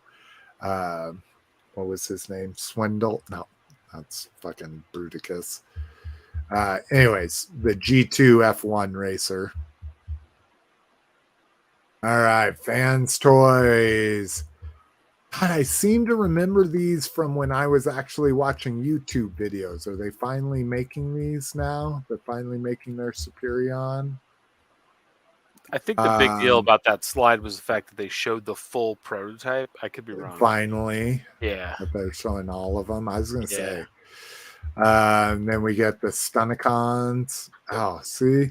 Perfectly proportioned trailer. Leave it to Fan Toys to do it right. No third-party company, include Hasbro, didn't even do the fucking trailer proportions right, in my opinion. The add-on kit, the add-on kit really does make it really nice, but I'm never gonna. Does it extends it a little bit more? Yeah, doesn't make it the short bus version of a semi-trailer. Yeah. Yeah, that looks gorgeous. I love how they broke the cars up in the arms. Oh, what's this? Double trailer? Does he need to have 2 trailers? It's terrible. Go back to that. So he has to have a second trailer for all the combiner parts? For this base mode that they're talking about. If you go to that slide, it's just like the cab just like splits in half. You see it like he just like folds out. So the Motor Master is all built into the trailer. So this front part is probably the whole Motor Master, and then the back part is all the second trailer is all the combiner parts needed. That's good question. He still looks good. That's a great scale for MP. I mean, that's got to be 18 inches, right? Galvatron's 10 inches. So that's got to be at least 18 inches for him. Again, not watching like YouTube videos or being part of the community. I'm completely missing out. Brinkalizer says Planet X is making their dinos based on IDW. Yeah. Okay, that's where I'm recognizing the heads. Because I've seen the cover artwork. I have all the IDW. I've just never read any of them. Oh, God. Anyways, so we get to see the exclusives here. Oh, I think the alarm just stopped. All right, good. I'll be right back. Sorry about that. Okay. Oh, this is a one of the movie guys. I forget what it was. Was this Drift in the movie? Was this guy the triple changer? I don't know. I know, Cliff. It's okay. I'm just more talking out loud and letting the people in the chat comment. But we get Defensor, and they're all combined Perfection series. So we're getting to see all them. It looks good. Oh, and then was the only vintage combiner Devastator? No, all of these are combiners. Bruticus, Defensor, Minosaur, Superion, Computron, Predaking. Those all existed combiners in the 80s. Yeah. Okay. They're all like original toys featured in comics and animation, all that shit. Oh, that's interesting. Evil King saying the blue helicopter. He thinks that the blue helicopter is supposed to be a G2 Springer. It's probably a mix because of that weird color scheme. So let's see. Oh, this is another exclusive we've already talked about. Oh, this is one that probably here we'll go back because this is probably one Shane's going to be buying. all of these Shane might be buying. This is the company Shane loves. We'll just come back to that one. Oh, and that's geez. it. Oh, way to go, Shane. Shane, hey, if Shane missed it, Shane missed it. Dragonfly update? Is that what's next? It is. I was going to say the alarms. How do you guys keep any of this? Like it seems like it's there's just more the same Transformers way you news. do. Like every time we have to ask you about a horror movie or a director. But what I mean is, like when I buy, I collect a bunch of different toy lines, and I'm overwhelmed by all the. But you seem to have all that news just for one of the lines you collect. Yeah, that's what I'm trying to. That's what I'm saying. It's like trust me, and that's why you'll constantly hear me like, is that what that is? Or I don't know what that is. Like, you know, there's people out there, there's people in our chat that know 10 times more than I do about this, but you just see that kind of level, you know, those different levels of fandom and how much people invest in it, like how much people take the time to find out about, oh, I've never seen that Transformer. Where's it from? What's its origins? What different toys have they made of it? You know, like that's kind of the stuff I find fun, you know, not that I do a lot of research for this show. Yeah.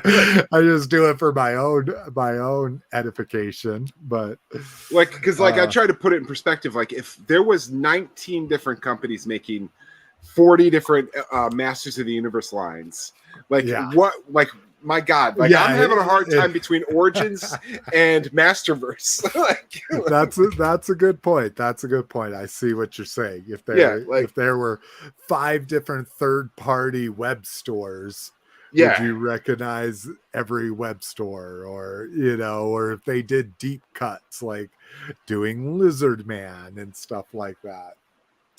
AAA says this show was designed to help Jason with his senior memories. That's exactly right. Keeps my brain fresh and snapping. What are you, 45? You're 45, right? What? You're 45? 47. Oh, you're 48 this year. Yeah. Okay, so you're 5 years older than me. I thought you were 45. Okay. No, I get it. All right. We're through our first news thing, and it's been 2 hours, so we better move fast. I will say, though, having reviewed the show notes before we started, the rest after the con news, everything else is pretty... Yeah, there's not much to talk about. Yeah, maybe a few opinions here or there, but no, like, breaking, like, oh, my God. But this is kind of breaking. This is definitely going to hit that third tier. We're at 18,300. Shit, it might hit it tonight if it's already. I know, that's what I was gonna say.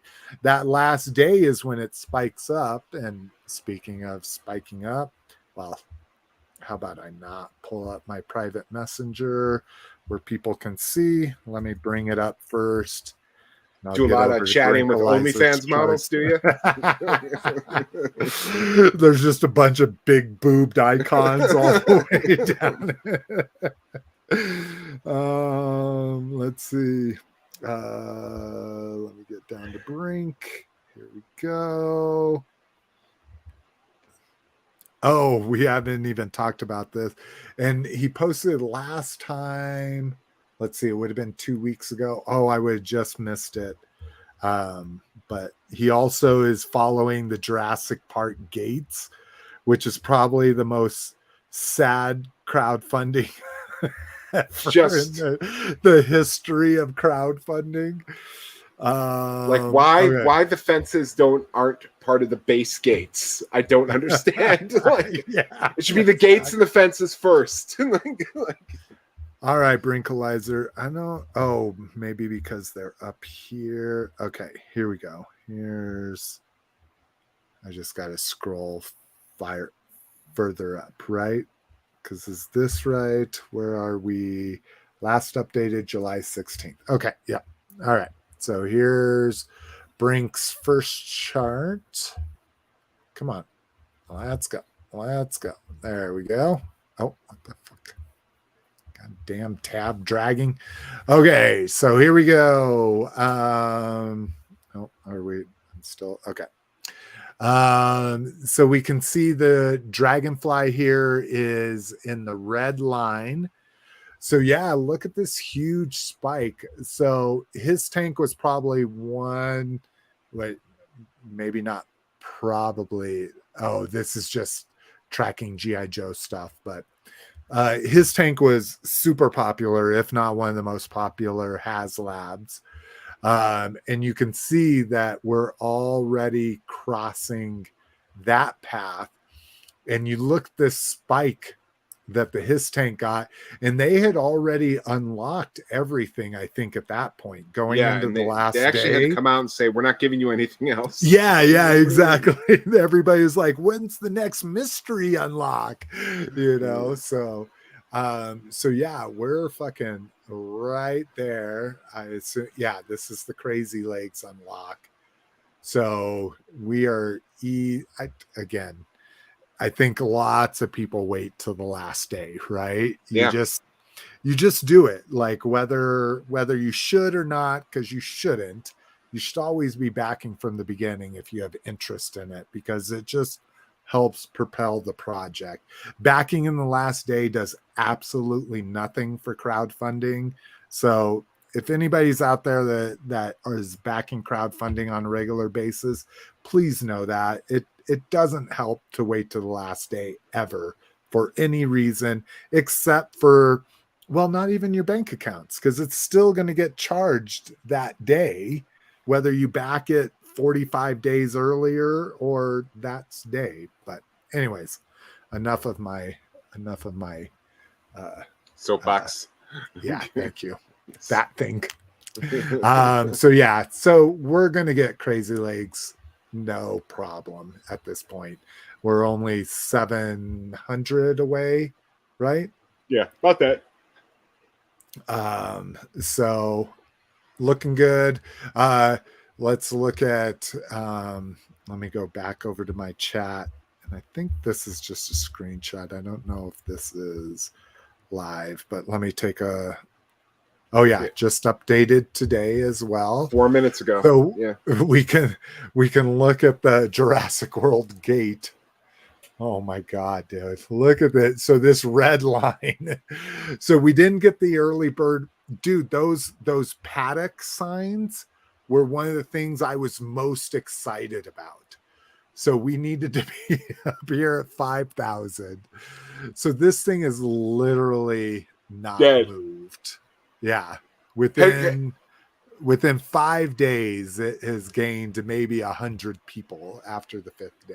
Has there ever been a crowdfund like this? Like, I know like Cookie Monster failed and Rancor failed. Has there ever been one that was so bad, like halfway through the campaign, they're just like, you know what, we're shutting the doors. We're closing the gates.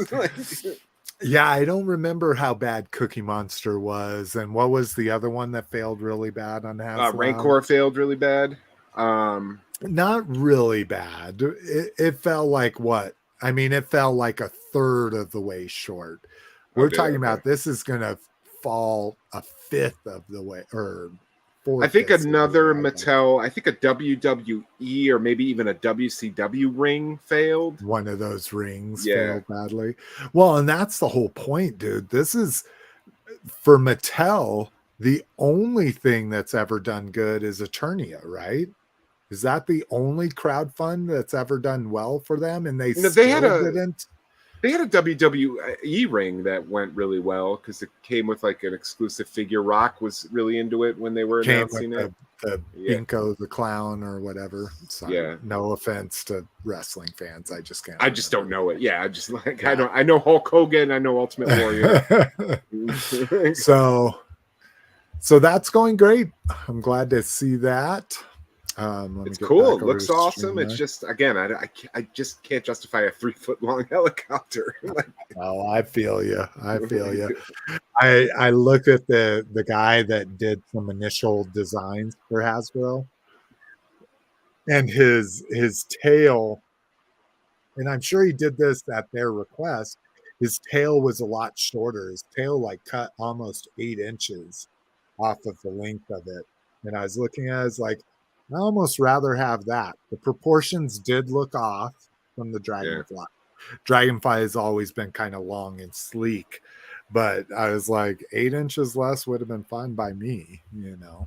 Hey, is Shane in the waiting room, or did he just drop off No, completely? you just dropped off completely.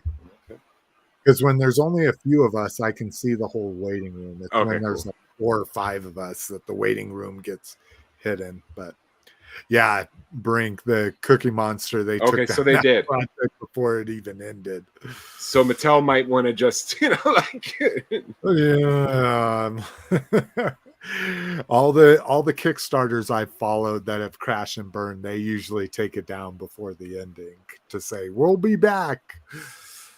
All right, new TF movie retro. So we get, of course, we were gonna get a Sky Warp in here in animation colors. The bigger is he thing holding is, Megatron? yeah, Okay. it's because he's part of the mold. So they did Starscream first, so it's obviously just part of the steel mold. Because Thundercracker, the other guy, the blue guy, also came with Megatron, and now he's coming with Megatron. And it's just 2 pegs because it's literally a 5mm hole in his hand. So it's just stick the stock on the bottom and the top of him on top. But the bigger news here, and I don't know if you want to call it news, is getting Bombshell. This Decepticon sign like at his neck is really weird. But that, yeah, see, even there it's kind of goofy. Wait, is this Maybe that Bombshell or was Shrapnel? cartoon. Oh, sorry, Shrapnel. My bad. Okay. I just saw the package. I'm just I I know nothing. So yeah, no, I love it. The guy that hates Transformers is correcting me. It's not hate, Good it job. just doesn't care about it all. Yeah, I don't actively resent it. I just don't ever want to be around it. It's not even that. It's just that it doesn't. It never interested me. That's really it. I know we joke that I hate, but it's really just complete disinterest. All right. Haya Flint. Kind of cool. Yeah, and yeah, I just, these over stylized, yeah, they're just never as good as they should be, in my opinion. And I'll get a Haya figure if it could take the place of a figure that's currently in my 4-inch collection. And I have Resolute Flint is my favorite Flint. I really like the look of Resolute Flint. So yeah, he's not going to be replacing Resolute Flint, so I don't need to get him. And I still don't get, so these bases, I've only gotten them from Aliens and Predators, and it always looks like there's bones in them. And I'm like, okay, Aliens, Predators, but even in these G.I. Joes, it looks like they're not making new bases, and that these come with bones and stuff like that too. But anyways. So you get his very futuristic looking shotgun, very futuristic looking pistol. So yeah, the stylization's just too much for me. Kind of like all the stuff everyone complained about in Classified that caused them to make a U-turn. Yeah, exactly. Which is weird. But yeah. Soundwave crossover details. So we talked about this. They did a let's see, has updated his Instagram account, including some interesting comments. So Zartan and Zorana are all new O-ring figures. They are created based on the originals, but were updated as needed. Both will come with their own blister card in pack. So that's kind of cool if you're one of those crazy retro O-ring collectors, you'll need one in the package. Ravage is the MP Ravage mold. Yes, he converts. He's blue on purpose. And he says, fun little side note, he was supposed to be blue in G1. And it's like, that's not a side note. That's the whole reason why you made him blue. Like, don't act like it's a coincidence. Like, we understand. You guys have meetings, you do hours of research, like, we get it. Just say we're doing this because he was supposed to be blue. Soundwave has a functioning cassette door, and Ravage will fit inside of him. The rocket on the back of the Thunder Machine is also doubling as Soundwave's sonic cannon. He is also roughly 10 inches tall, so Commander-esque in size, but these don't play into a perfect Transformer scale. They are 1-to-1 in size with the original Real American Hero toys. That's crazy. That's cool. I guess I never realized that, but you're right. I've got my hiss up here somewhere. That hiss does look like it's 1-to-1. I pushed real hard for the chain accessory, so anyone that bought last year's Hiss Tank could recreate the iconic cover with these figures. It had to happen. BMAC also tells us Soundwave may be on display at Comic-Con, so we'll see. But yeah, in the comic cover, Baroness had her, and they did that originally in one of the old San Diego Comic-Con crossover sets where they used the original G.I. Joe jets with 4-inch 25th anniversary figures. They had a Baroness. That Ravage was just literally a molded Ravage. It had no articulation to it. Okay. Is that like the sets that came with like the bats that were helicopters with also like that Cobra old Snake or whatever they would call him, the Cobra Commander and the Carmen San Diego trench coat? Those were separate crossover sets. The ones that Hasbro did were the comic ones where it was Jetfire as a Sky Striker. It was like the Hiss 3 or the Hiss 4 is Soundwave. They had the really cool like comic art. Yeah. Exactly. All right. New Sunman. So I want to applaud Mattel for taking on some diversity and basically building a line of toys that are to target a different ethnicity than just being a bunch of white guys in action figure mode. But my fucking God, can we come up with some cooler figures? Like, what are you thinking about this, Cliff? Am I way off base? No, they're very plain. They're very boring. I would say the only thing cool about this set is the middle guy. He's got a badass name. I don't remember it. If you go back to the package shot, let's see. I think it's one. I think we're on image 1. Okay, go ahead. Yeah. Oh, sorry. Image 2. Here we go. There you go. His name's Holographo. That's a badass. That's a totally Masters of the Universe name. But well, and that's what I kind of feel is they're like forcing all this. Zapman, Kickdo.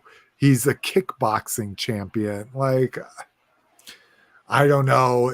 Maybe it's like my nostalgia of like, oh, all the O's and O's were cool back in the day, and now they just seem uninspired. You know? Like none of these figures look like. I really like Sunman. I think Sunman looks really cool. Yeah, I really like the Warrior Pig, whatever, Pigman or whatever his name is. Yeah, exactly. Outside of those two figures, I haven't picked up any of these. Yeah, me neither. And I only have the Sunman because he was like $9 on Amazon for the Origins. I don't. Even the Masterverse is like $12 right now at most stores. Plus, every 3-pack they've released has clearanced. Even the Skeletor, the Keldor, and the Cronus. Yeah, which clearance. That should have been. That must have just been overproduced. Because that should have been a popular one, and it clearanced within like a month of release. I think it would have sold much better had they just like you could turn Keldor into Skeletor, but you couldn't turn Cronus into Trapjaw, and that was a big mistake, I think. So yeah, again, like I say, I applaud them for adding some ethnicity into action figures because God knows it needs it. Yeah, but.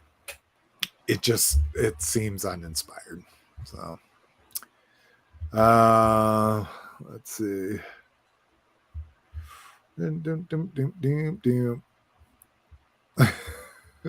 Clint says that designer sounds like not a fan at all of Transformers. He is. He's a huge fan. As goofy as he is, he's a huge fan. Like, let's see.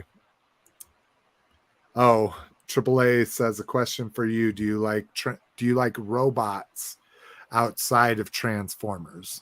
So I know you like RoboCop, right? Yeah, I mean, robots are cool. Is that?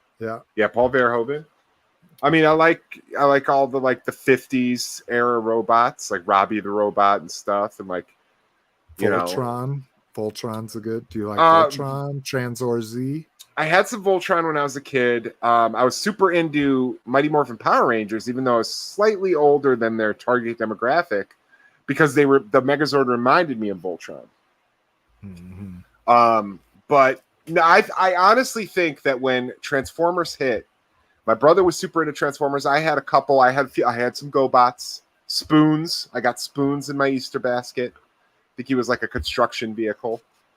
But when my brother was super into Transformers, I discovered Mask, and Mask was my transforming toy. Yeah. So you're just that I honestly think just when Transformers were huge, I was the smaller, more obscure Mask was what really took hold of me. And that's honestly why I think I'm not into it. I don't dislike Transformers. Yeah. I just, like I said, I just have no interest in them. So I, like Jason said, like when Jason tells me Transformers news, it occupies my head for about 30 seconds and then it's gone. Like I know all the characters and just all the pop culture. I went and saw the movie opening day, the 2007 Michael Bay movie. Oh, really? Nice. Because I was like, oh my God, fucking Transformers? Are you kidding me? Like, and then it was like I've complained about on this show. It was all jagged metal. I couldn't see who was who. Well, that's interesting to know that you were excited, but it didn't convert you. Yeah, because if it might have been different or something different about it, you might have been like, oh shit, I'm going to start collecting Transformers, and you would have gone down a rabbit hole. Yeah, I did not like the movie designs. I thought they were too overcomplicated.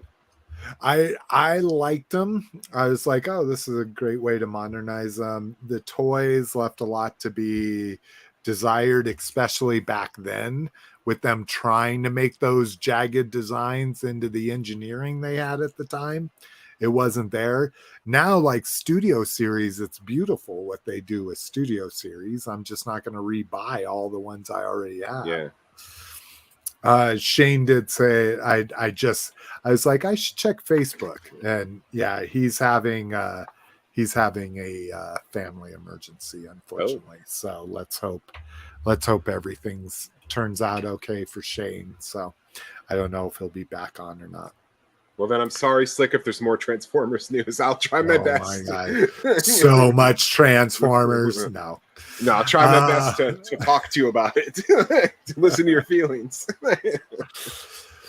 So Emily, the marketing rep for G.I. Joe, has confirmed both Airborne and Doc, along with General Hawk, will be released in Classified mainline sometime this year. So that's good. I want an Airborne, like you say, to be hanging off my hook of my Dragonfly. So Airborne's a great guy. Like I know him. Airborne's a great figure. I loved the vintage Airborne. I love the 25th Airborne. I even bought the motorcycle and sidecar they released during Rise of Cobra when they repainted Airborne as Barrel Roll, I think they called him, or something. Oh, I didn't realize that was a thing. Yeah, they repainted the Airborne mold as like as a motorcycle pilot or motorcycle driver, and I got him. So I would probably buy a Classified Airborne. You know, I'm cherry picking the cherry pickings. Yeah, but Hawk is a must. I need General Hawk. Nah. I really want him to be in his Hawk. I don't even need a fucking Duke. I don't need any of those fucking commanders. They're all boring army guys. Well, that's what I'm saying. Like, I really hope it's a leather jacket Hawk, but if they give me the jetpack Hawk, I'm cool. Because I loved that toy. I got him at Osco. Fucking love the jetpack Hawk. So AAA says, please try Rise of the Beast, Cliff. It has a good story and you can see the robots better too. I would say before, did you ever watch Bumblebee? No. I've Watch only Bumblebee. seen... It's the 80s. Watch Bumblebee. There's 80s nostalgia in it. The robots just happen to be part of it. I would say watch Bumblebee before Rise of the Beast. Rise of the Beast isn't bad, but I don't think it's as good as Bumblebee myself. But all right, let's get into some third party news. Here's where I eat crow. Like from last episode. Yeah. And I was like, this is going to be over $1,000, guys. But I mean, it is Snake Mountain. Basically, it's $650 plus $100 flat rate shipping. So it's even more than Snake Mountain. I guarantee you it's, well, I shouldn't guarantee you. I'll have to eat crow too, but I bet you it's smaller than Snake Mountain. I don't know, dude. It looks massive. But I really like the fold-out panels that give you the cliffside on the front and then the interior on the back. Yeah, and I love the Thundercats table. That was kind of integral. So you have the scanner up top. Looks like probably some weapons that peg in here. Or some but tools. There's really not that much going on. I mean, if you look at this looks like this is a stairway into a level that only Snarf would fit into. Yeah. Which is kind of interesting. Like if you think, well, yeah, because if you think of these chairs, sitting in their chairs, their heads should just come up to the little bit above the rim on them. So I don't know what the hell that little middle floor is right here. Because literally there's another floor right where this picture ends. So, but anyways, still more than any of us, right, are going to spend on this. I didn't get Snake Mountain. I'm definitely not getting the Thunder. I didn't get the Thunder Tank. Like the Thunder Tank would have been big enough for me to display all of my Thundercat figures around it. Like good guys coming from the back, bad guys coming from the front, like that would have been a perfect large shelf display piece, and I still skipped on that. This one just real quick, it's interesting. So we've seen gold level or gold label. I think we've seen a couple different levels of gold label, right? Like gold label, yeah. I think there was a silver label at one point, or something. But now we have collector's edition. So now these are $30 a piece. So still extremely reasonable for a 7-inch figure. But this is where they're touting the most articulation, the most paint apps, all that kind of stuff. I don't even know what an abyss is, but if I had to guess, he's probably a new Batman villain. Oh, well, yeah, right there. It says Batman versus Abyss. Yeah. I was going to say, if he's unrecognizable, he's probably from Batman. And he's probably one of the coolest Batman villains of all time. Yeah, it looks like kind of like a Reaper, like a mechanized Grim Reaper. So you get the little stand that you can put the card in.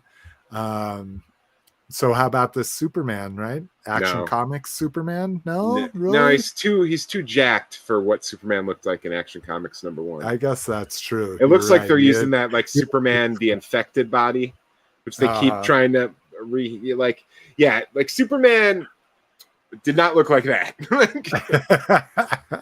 Well, no man in history looked like that back then, right? Yeah. Like there was no one that was that muscular back then. So yeah, I don't like the parts they used. Oh, God, so I feel you.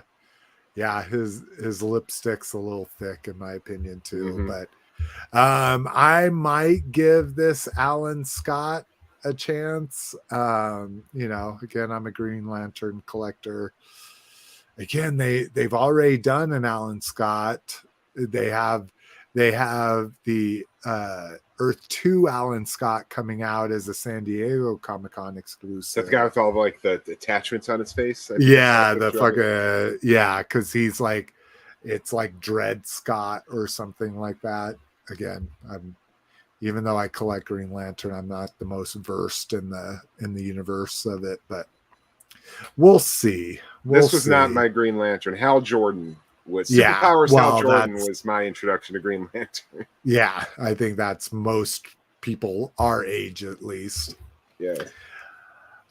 New Mutant Mayhem figures from the movie. So there, I mean, kind of spoiler, I guess. And this is kind of what kind of disappoints me is I wish I wouldn't have seen this. So if you're a big fan and don't want to see this, or you're ignoring Mutant Mayhem, pause or fast forward a minute or two. But yeah, they're going deep. I mean, they're fucking, and I guess I don't know if all these characters are going to show up in it, but you know, they've got the fucking salamander dude, the skating salamander. They've got the fucking mosquito guy. They've got a lot of these guys that came from the cartoon and the mythos in that Scumbug movie. Yeah, I can't ever remember their name, but Scumbug sounds right for him. Let's see. Oh, so Brinkalizer says the layer will be taller than Snake Mountain. Now that wouldn't take too much because Snake Mountain, its tallest point was only one part of it, and then it had this whole other section. Yeah, exactly. So I could see it being part of it.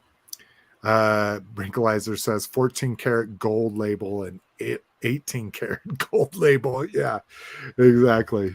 You want real gold, you gotta pay up. Clint says Panthro can't even sit in those chairs. I guess we haven't seen whether maybe he's seen if you've seen an image, Clint, let us know. But I don't think I've seen any images of how big or little those chairs are relative to the 6-inch figures. Yeah, we've only seen Lino in that one chair. Yeah, in the command center chair. Let's see. Mythic Cosmic Legion 2-pack wall tour, which I kept reading things like, oh, they really want me to work out. Yeah, I'm this guy, the 35 to 44 year old over here. But yeah, this is kind of cool. So doing kind of a crossover thing.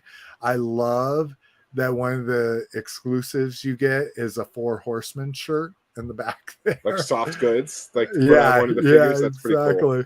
Pretty cool. So a great pack out for 2 of their figures. I like this, that you get like an alien skull with it, not just a human skull, but then you get the human skull as well. So there's your alien pack out. You get 3 different heads with them, as well as the what do you call those things? Yeah, like spacesuit bubble. Yeah, space bubble.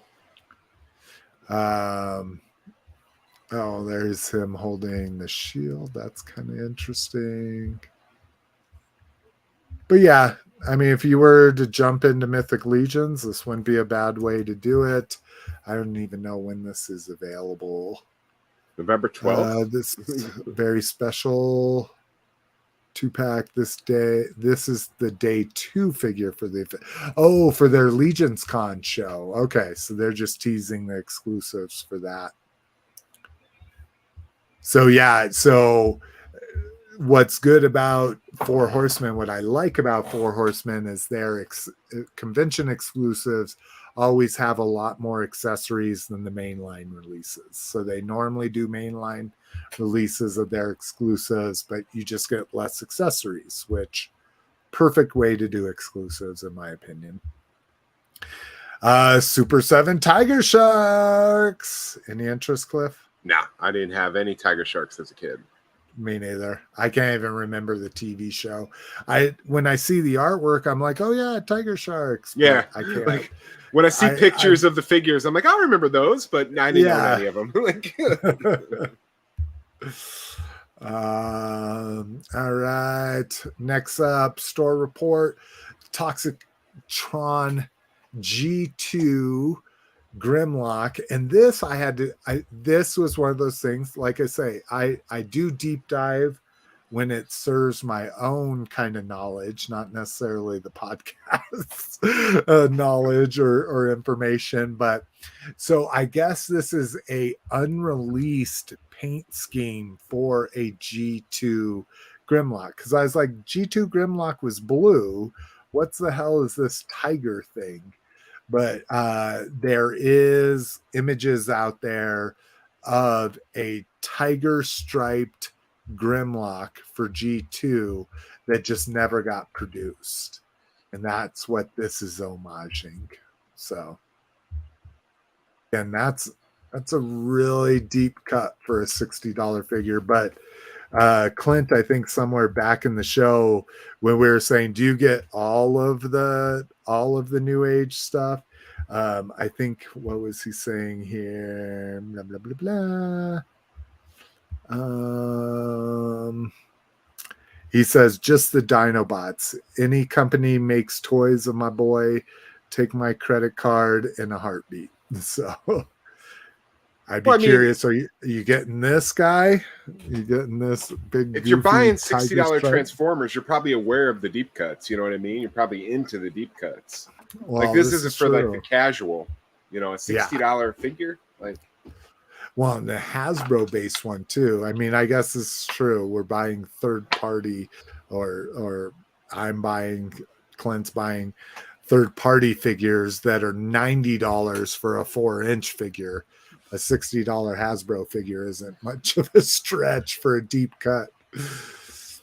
New Authentics. So these are the big goofy kid versions of Transformers that they make. They've introduced Optimus Primal into this line. So you see Soundwave as this little like armored car version that we've seen in Authentics before.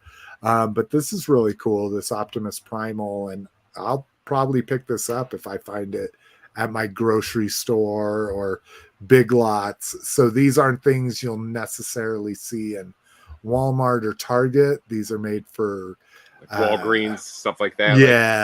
Yeah, just something to put on the shelf for cheap, kind of thing. But that Optimus Primal, I'm kind of digging him.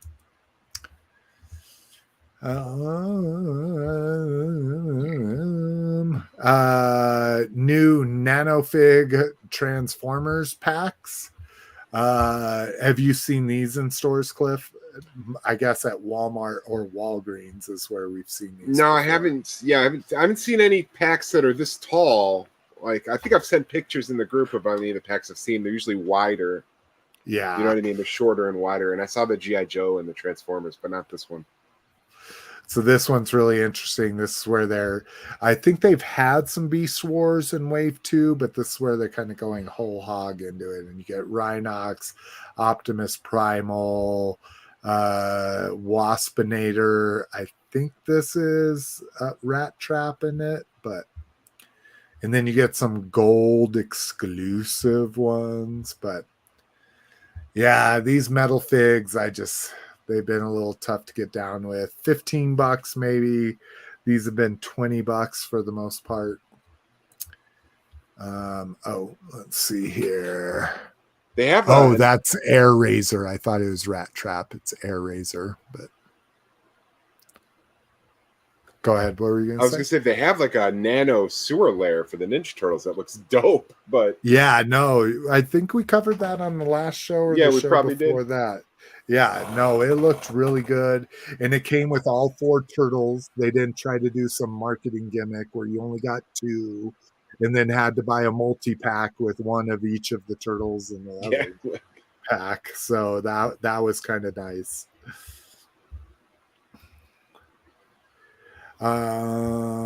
Let's see here. Sorry. Whoa, almost did the wrong back button. Well, then it would have been just me. Yeah. TBS Gunslinger Pack. We getting this? I pre-ordered this, yeah. Because Okay. this is my Cad Bane, and then might as well get the non-Boba Fetted Cobb Vanth. Exactly. That's kind of how I feel. That's kind of how I felt you would feel about this. Plus, we get the muscle flares for Cad Bane. The muscle flare. The muzzle flare. Muzzle. Oh, muzzle flare. Yeah. Yeah. Anytime it comes with a fucking fire effect or whatever. And I think I like the meaner face in the 2-pack. Oh, interesting. Because he's got a scowl in the 2-pack, and he's got like just like an aloof face. Yeah, he has the museum face. All right, online Pulse expands to EU, and not just EU, all fucking EU, which like Sweden. Oh yeah, it even says and Sweden in there, since they were just recently approved. Oh no, Sweden was just recently approved into NATO, not EU. They've always been in the EU, but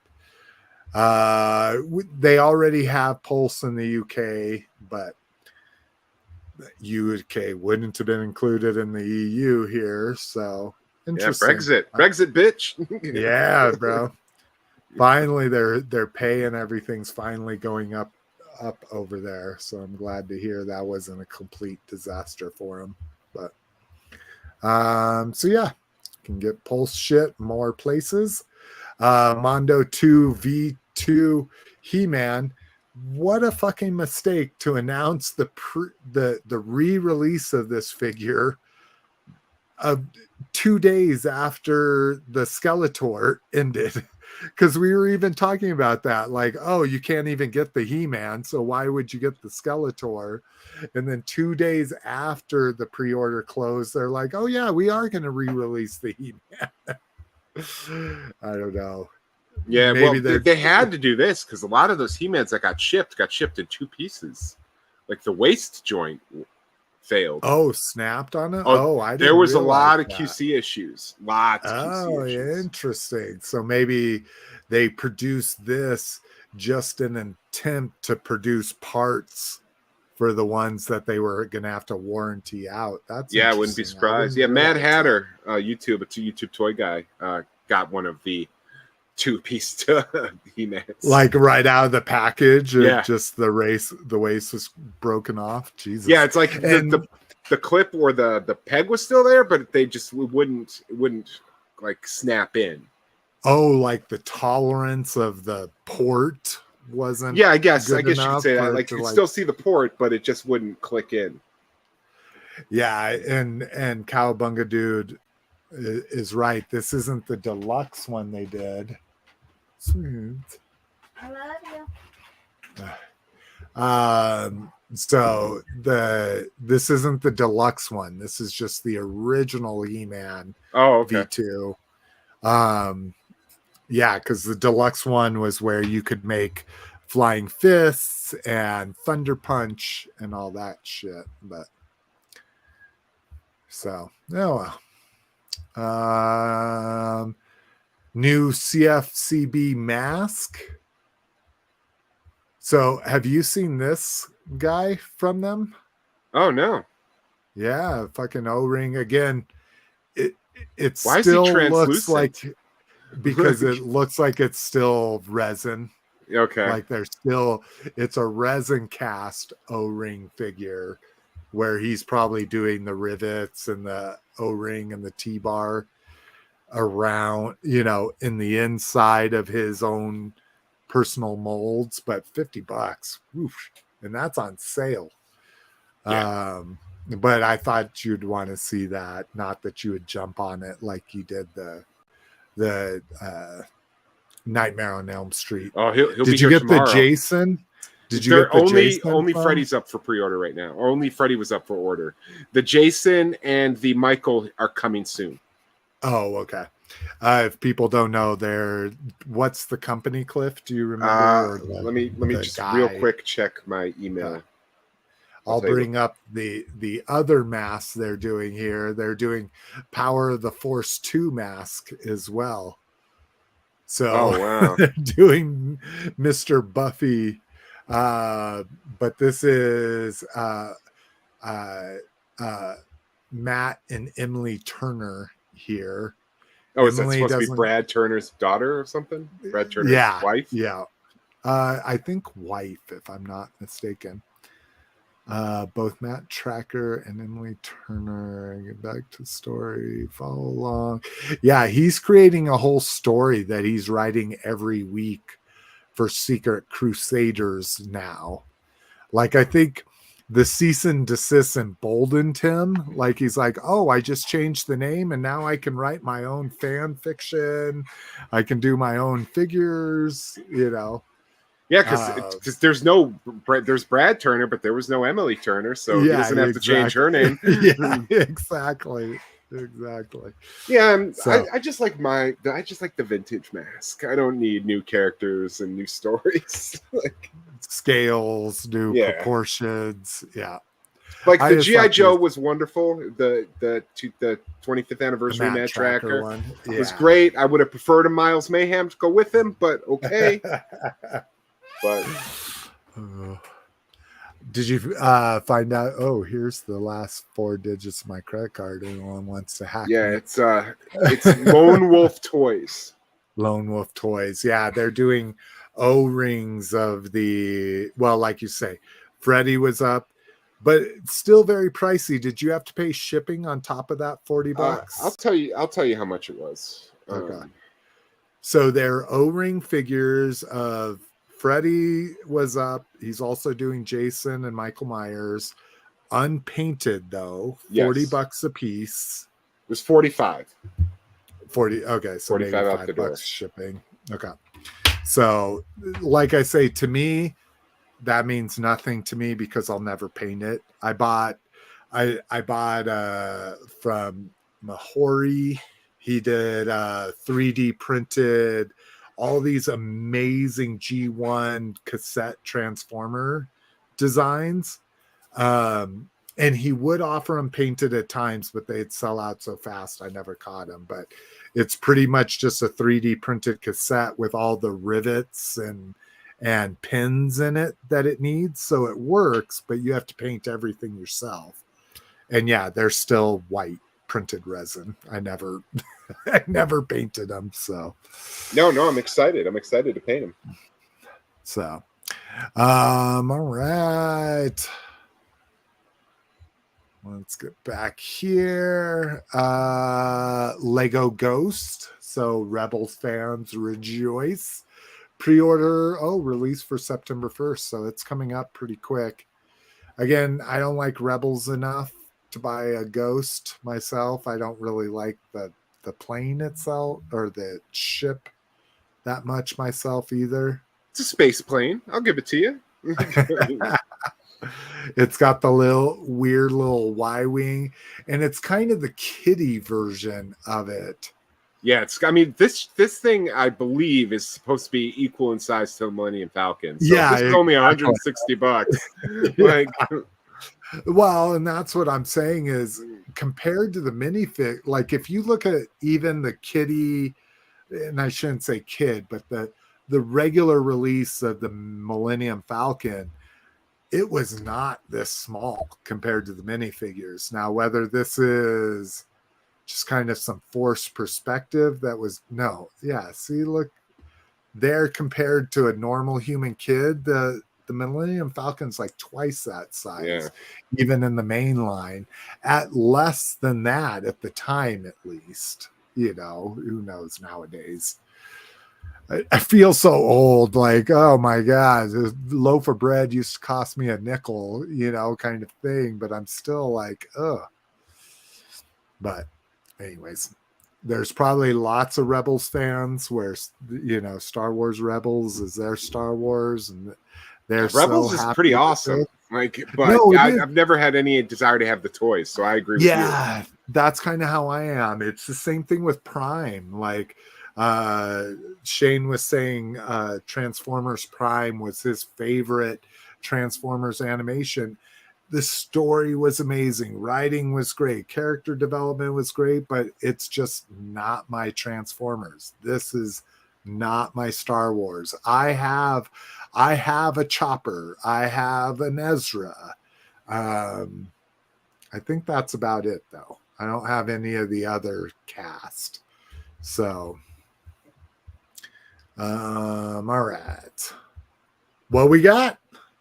All right. You want me to go first? I got like 3 things. Oh my God. I didn't get very much either, thank God. So we are going to fit this into 3 hours. I can't believe it. Sorry that Shane had an emergency, but it's probably a good thing, or we would have been on here much longer. Let's see here. We like this one, and we like Cliff. We do like Cliff. I showed this while during one of your computer issues, but I got the Temple Escape. That was $40, right? Something like that. I think so. Yeah, 39. I think that's right. And it's basically the standard release indie, but he's got the temple pedestal and the sandbag. Does it have action features? Does like the pedestal sink into the... That's a very good question. I know you haven't opened it yet. I have opened it to verify its contents because it's a seal. It's a closed box, and I'm fucking paranoid. Gotta make sure you're getting the toy you expected. Yeah, so hold on. Let's see here. Because I'm eventually going to tear out the garbage around it so that I can put it in one of my totes. Ooh, it feels very hollow. Oh, no action feature. Just... Oh, wait, it's... Oh, no, it does. It does. It raises and lowers. So it does raise, and then it lowers. Okay, so you can push it in, hollow. And then...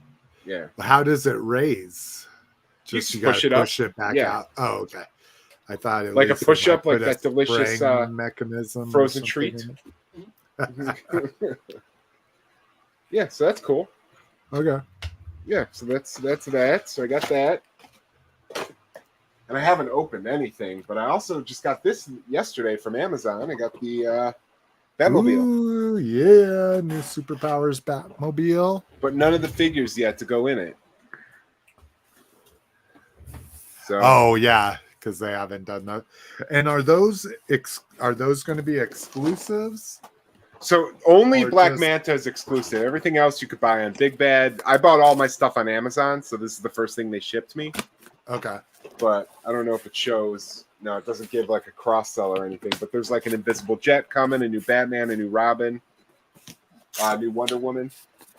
And then I completed my Ethan Hunt Marvel Legends scale custom figure because I was all psyched about Mission Impossible this week. So did it blow your mind? I liked it a lot. Your expectations, or did not quite meet my expectations, considering Fallout was the last movie, and Fallout's fucking incredible. But it's still super solid. It's really good. And do you feel like it wasn't that because it wasn't a full story? No, it does pretty good about keeping it a full, like an actual complete story, even though it's only part one. It's not like Dune, where it just fucking stops. The entire story. I think the problems I had with it are COVID related because of all the delays and the starts and stops. There were some cast members that clearly were written out when you were like, would they have actually been written out had like not taken like 18 months to film this shit? But this is a head I painted on a J. Jonah Jameson body that I repainted. Oh, yeah. But it's looks awesome. Amazing. Like I was saying, I was complaining about the darkness of his hair, but it looks very good in this lighting. Yeah, I'm very happy with it. Looks great, and I'm happy to have so that's technically from Mission Impossible Fallout. That's the outfit he's wearing right before they have the bathroom fight with him and Henry Cavill. Okay. So, because I just needed, like, I bought a bunch of those J. Jonahs when they were on clearance on Amazon, because I was like, I liked that it was a suited body but not a tie. It was just an open shirt. So I've been able to use that for a lot of things. And that's it. That's all I got. Wow, holy shit. Holy sheep shit. All right. Well, let's get into mine. Again, I didn't have very much. I thought I had this, and maybe I just showed the outer box. Did I show the Eternia? Yeah. Last time? Okay. I just hadn't taken it out of the outer box. So just so you can see, it's got the cool line art background like Masters did. Upsells of the Snake Mountain and that down there. I haven't cracked them open yet. I haven't had time to do any building or anything, but I've got it and my Snake Mountain here ready to go. Did I talk about this thing, the 2-pack Transformers? Well, you probably wouldn't. I was gonna say my eyes they would glaze have over. gone in and out, but so Amazon mispriced these 2-packs, these Senator 2-packs or whatever you want to call them, the deep cut 2-packs. So they had the Minor Megatron and the Rat Bat, which are both Voyager molds. They had it marked at this pack's price point. So this pack's price point is 55. The other pack was 70. So I was like, oh shit, I'll order it for 15. I'll order it for 55. So they sent me this 2-pack, and I'm like, nope, you sent me the wrong item. Look at my orders. Like it shows Megatron, it shows this picture. So they sent me a new one, and they sent me the same pack. And now they've discovered the price discrepancy. So if you go to the website, even if I click into my orders, in my orders, it shows the right description and the right picture. But when I click on it, it takes me to this guy. They've updated it. So yeah. So and they're unrelenting, because I already said you sent me the wrong one. You should have sent me the other one. And they're like, oh, we'll send it out right away. We sent it out today, and it's still the wrong one. So it looks like they're not going to honor their price mistake. I'm gonna spend 5 minutes. All right, stop unwrapping your hot dog or whatever you're doing over there, because we can hear it. I'm not doing anything, Slick. I don't know what you're talking. I'm sorry. I thought I was doing that quietly. I apologize. No, I will put it down. I didn't know it was loud.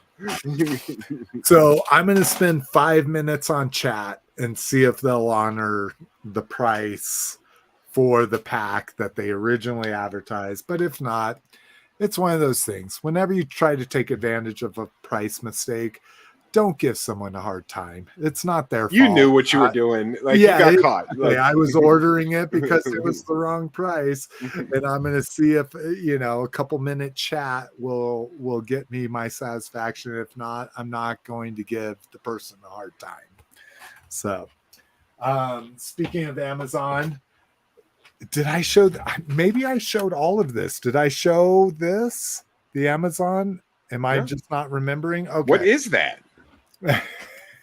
It's an Amazon gift card container. So it's got working wheels. It's 10. You go on the back. It has the Amazon gift card. Oh, don't show that UPC, man. Don't be showing that UPC. Oh, I've already claimed it. So, but if you pull out, it's like the brown cardboard box. That's awesome. For the gift card with the smile on it and shit. It's just a regular gift card. And it was just free if you got a $50 gift card. And I'm like, when am I not going to spend $50 on Amazon? It's like going to Walmart and they're like, we'll have to give that to you in store credit. I'm like, when am I not going to spend $15 at Walmart? Like that's never going to happen. So yeah, it's really cute. It's the fucking little Amazon van. So dug that. Again, what am I going to do with that? It's going to go into some fucking. I was going to say, like, whenever I get excited my life for something like that, I'm like, what am I going to do with it? I don't need it. But I do reload my Amazon gift card balance at $100 pop all the time because they give you $10 extra constantly. Yeah. So if any promotion I ever see where they give you extra funds for reloading a gift card, I will reload it in a second. Because this for a Coloradan is super fucking awesome.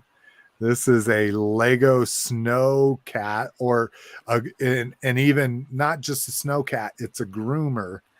So if you've ever gone skiing or snowboarding and you've gone down a run that is smooth, like it's flat, it's smooth, it's because they run these things all night, every single night after the resort closes, to keep their main runs nice and groomed and smoothed out, so beginners don't have any problems, intermediate people can go super fast, and then people like me, just a way to get down to the bottom from my black runs I'm usually doing. So this was amazing. Again, Jomo, like it was originally $13, marked down to $9, so I didn't even have Technic too. Yeah, dude.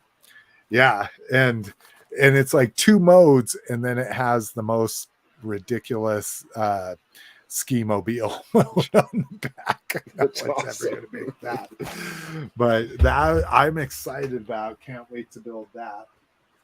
A friend of mine, that his kids don't get to watch our show because we cuss too much and have too many adult themes, but his kids are my same age, and they're like the casual collectors. Like they send me anytime something's clearancing at Target, and they only pick up like what they can find in stores. They don't order anything online. They're those kind of toy collectors. This guy clearanced at Walmart finally and dropped to $5, and they're just like, oh, we know you like ninjas and GI Joes, and he was cheap, and so they bought me one. So that that's was awesome. super nice of them. Yeah, because I would have never bought this at 18 or $20. I would have bought it for myself at 20, but it was really nice for them to fucking do a solid and get me that. For $5, I might have bought it. Well, and they even bought me 2. They're like, we're sure you want to keep one in the package and open one. And I'm like, not. It's got the white border. Not with reaction for the most part. I have some that I've kept in package, but reaction always gets opened. All right. So. I don't know what I do. I haven't bought a reaction since they've jumped up in price. So yeah, well, that's my thing too. And then probably the thing I was most excited about is oh, nice. Oh, yeah. Mini-Mates, never mind. Yeah. Oh, what did you think it was? I thought it was one of those action figures that are coming in those red boxes. Oh, the red. No, that's a Comic-Con exclusive. Let me see if I can get the Velcro open, but it's dope. It opens up, so it's all the good guys from D&D. You even get cool. A little tiny uni. I don't think she's our. Oh, she has. No, she's completely solid. I thought she might have an articulated head, but you even get the cloak for the thief and that shit. So again, I can't give up on Mini-Mates. I really love Mini-Mates. Next month I'll be getting the villain set 2. So you get the Venger, the fucking War Duke, which that's kind of cool. Like the cartoon and the action figure line crossing there. You'll get a Dungeon Master in that line, Shadow Demon, and that kind of shit. Did you get the NECA War Duke? Yeah. I've never seen him at Target. They only have Grimsword every time I go. So, are you still finding Grimsword there? Oh yeah. If you ever see them clearance, or if you can ever get them on sale, I really, ever since I found out that Grimsword was actually a vintage figure, I'm like, oh shit, I need Grimsword too. And now he's nowhere around here, and he's not on BBTS anymore, and that kind of stuff. I know he's not hard to find because you're finding him in his store. I know a couple other people I know. Yeah, he's at the Target that's by the movie theater. Mm-hmm. But okay, so yeah, I definitely want him. He's something that'll break Jomo, because I just don't want to wait till next year for him. But if you see him on sale or on a promo, it's got to be on clearance. But I gotta say, just if there's 2, because if I do see him on clearance, Clearance might be good enough for me to get a Grim Sword. But full price is definitely, I'm not interested. So, but certainly if I see one of these on clearance, I'll grab it for you. Sweet. All right, let's do some fucking grab bag. First up, collect. Oh, this is not good. That's okay. Glue. Oh, you're good. Yeah. So, oh my God, I already forgot what the backstory was. This is somebody. Oh, Blue Milk. They did the vintage collection Star Wars book, the one that was super successful. They added like 100 pages to it and slip covers and all of that. They went back and did they did the most recent vintage collection characters, which were like that same 6-month period.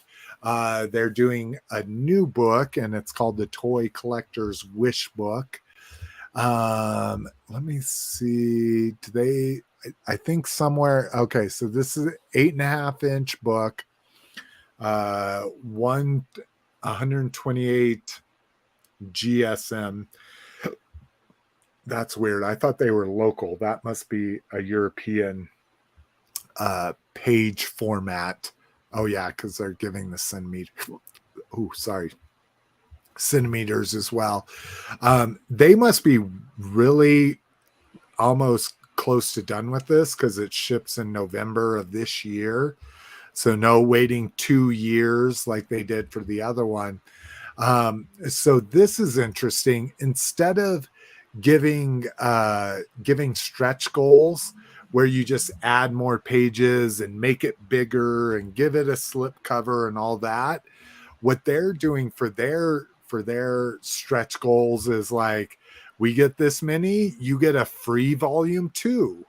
We get this many, you get a free volume 3. So they're literally doing it to where you can unlock their future books at the same price as your regular fucking pledge. So you can see here, I got in on the early bird. I just did the regular $30 soft cover. I fucking hate hardcover books. Maybe some people see them as elegant. I see them as annoying when I'm trying to read a book. You're like, because it's very firm. I know what you're talking about, dude. I try to read Pixel Dan's master's book. It's fucking ginormous. I feel like I'm explaining to government agents about the art. Exactly. So I'm actually glad that they offered a soft cover at a lower price there. But yeah, so first is just the first unlock is an extra interview from, this might interest you, from Kinner's plan for the Indie Post Raiders of the Lost Ark line. So talking about how they were going to release more characters. Let's see. The next one is just prints. But if they can get up to these larger, so at 80,000, you get the next volume. And then at 120, we get the next volume. So yeah, at the non-early bird is $33. So that's what they're saying is $11 a book. And then it's really not that bad.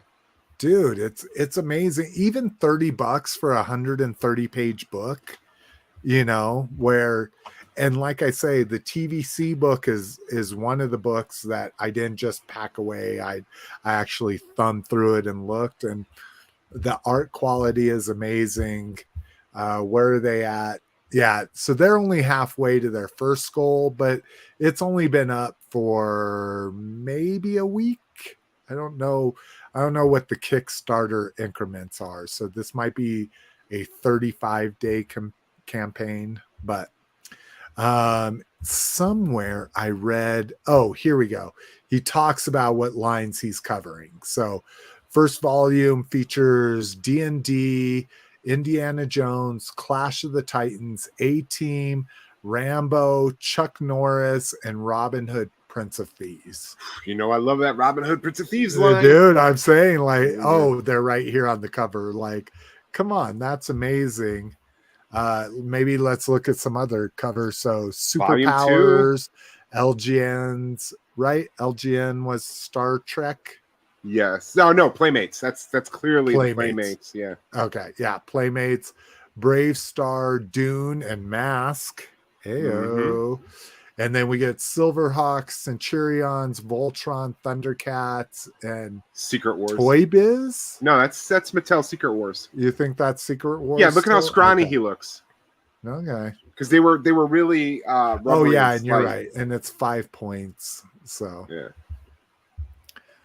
So yeah, please go support this. I mean, if you want. Again, I really would like 3 books for the price of 1. So please.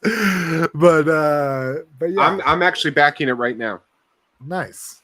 Good on you, Cliff. So yeah, again, $30 for 30 or 130 pages. Come on. You can't fucking beat that. And again, this guy is not fucking around. You know, he made the best vintage collection book out there with just some absolutely amazing add-ons and stuff. So I would love to see this get to 120.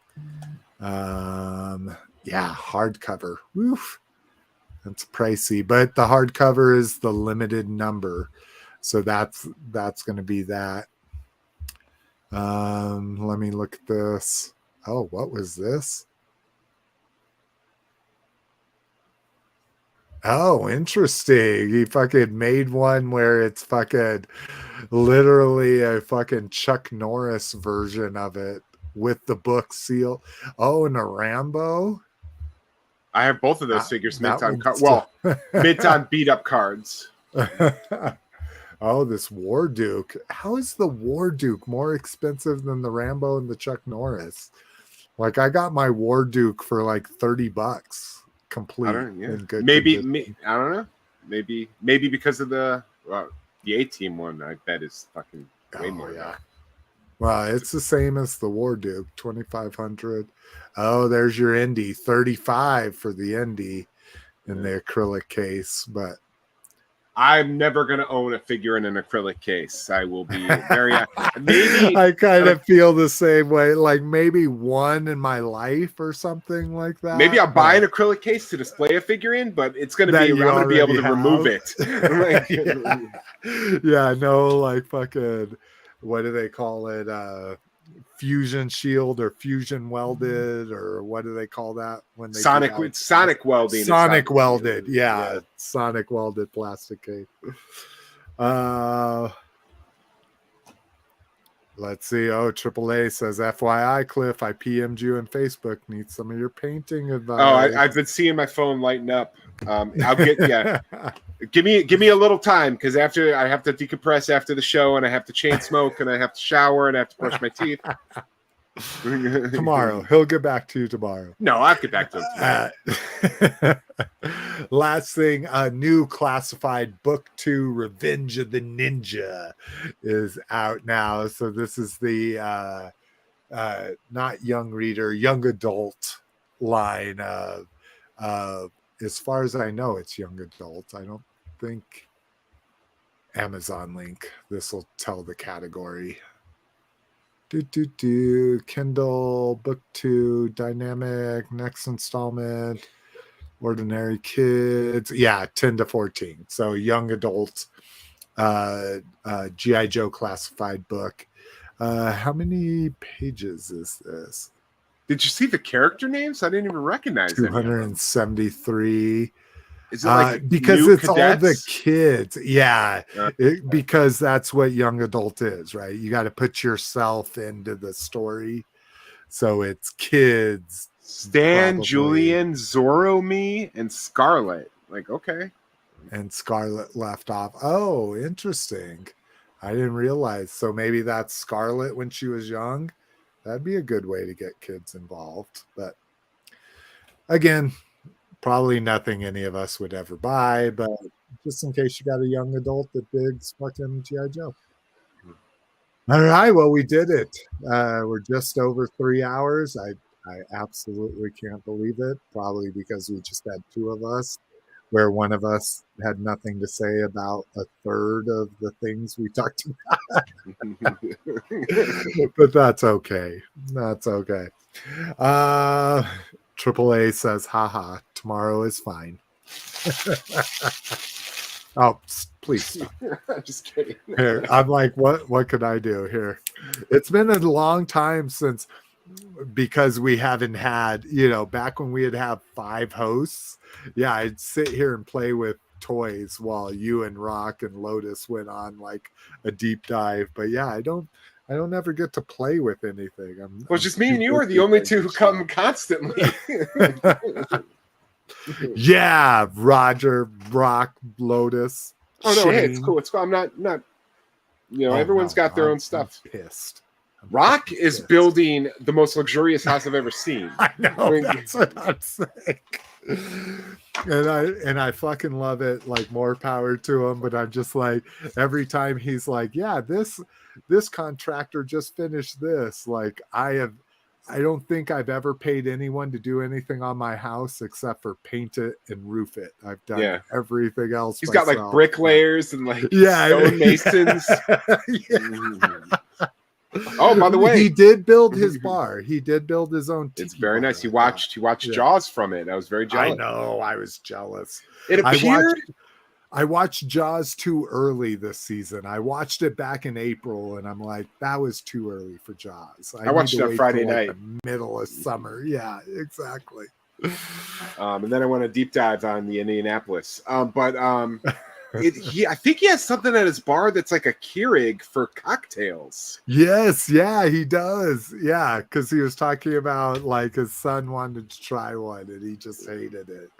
But yeah, it's a Keurig for cocktails. It's like the Spirit Spritzer or something like that. I can't believe I don't drink anymore. I would have that so fast. Well, this barbecue we went to, a little tangent here before the end of the show, this barbecue we went to that had cut short for the podcast, like, out of the blue, my across the alley neighbor was there. And I'm like, I think that's our neighbor from across the alley. We didn't know for sure. And there was some mix-ups, and then we thought he was from San Diego, and I'm like, well, he has a doppelganger because the voice, the dude sounds just like Seth Rogen, that weird, like raspy, deep raspy. Yeah, exactly. And I'm like, this guy has a doppelganger. And we started talking to him, and nope, it turned out it was our neighbor from across the alley.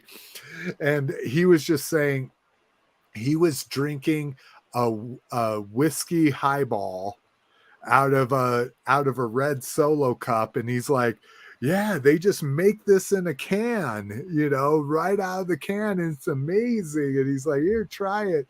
And he's just like, I can't believe the times we live in when you go to a liquor store and it's the size of a grocery store, and that's how much choice you have. And then, at least for us here in Colorado, I don't know if weed's legal there. No, weed's legal. But okay.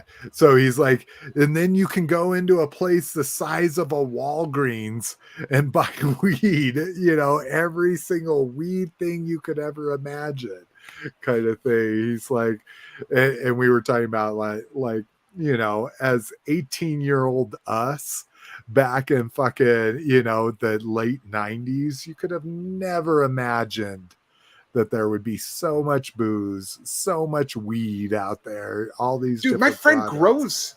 He's got 3 different strains right now just growing. And he harvests it. And it's like, and we used to live together. I was like, can you imagine telling us when we lived together what you'd have in your house? Exactly. Like Cliff from the future would be like, unfortunately, it's going to get really bad for you, Cliff. You're not going to be doing any of this in the future. But Eric, you're going to be growing 3 separate strains legally in your home. All right, we're losing people to Geek Dad life left and right here. All right, KJ Smith, Evil King, Macra Cronone. God, I still can't. and I listen to all your podcasts. I still can't pronounce it right. Cowabunga Dude, AAA, Clint Allison, thank you for joining us. We appreciate whoever brought you along onto this crew. Brinkalizer in the house. I think that was it. Thank you guys for joining us. Go enjoy a well-produced podcast now. And we will see you sooner rather than later. Or later rather than sooner. Peace.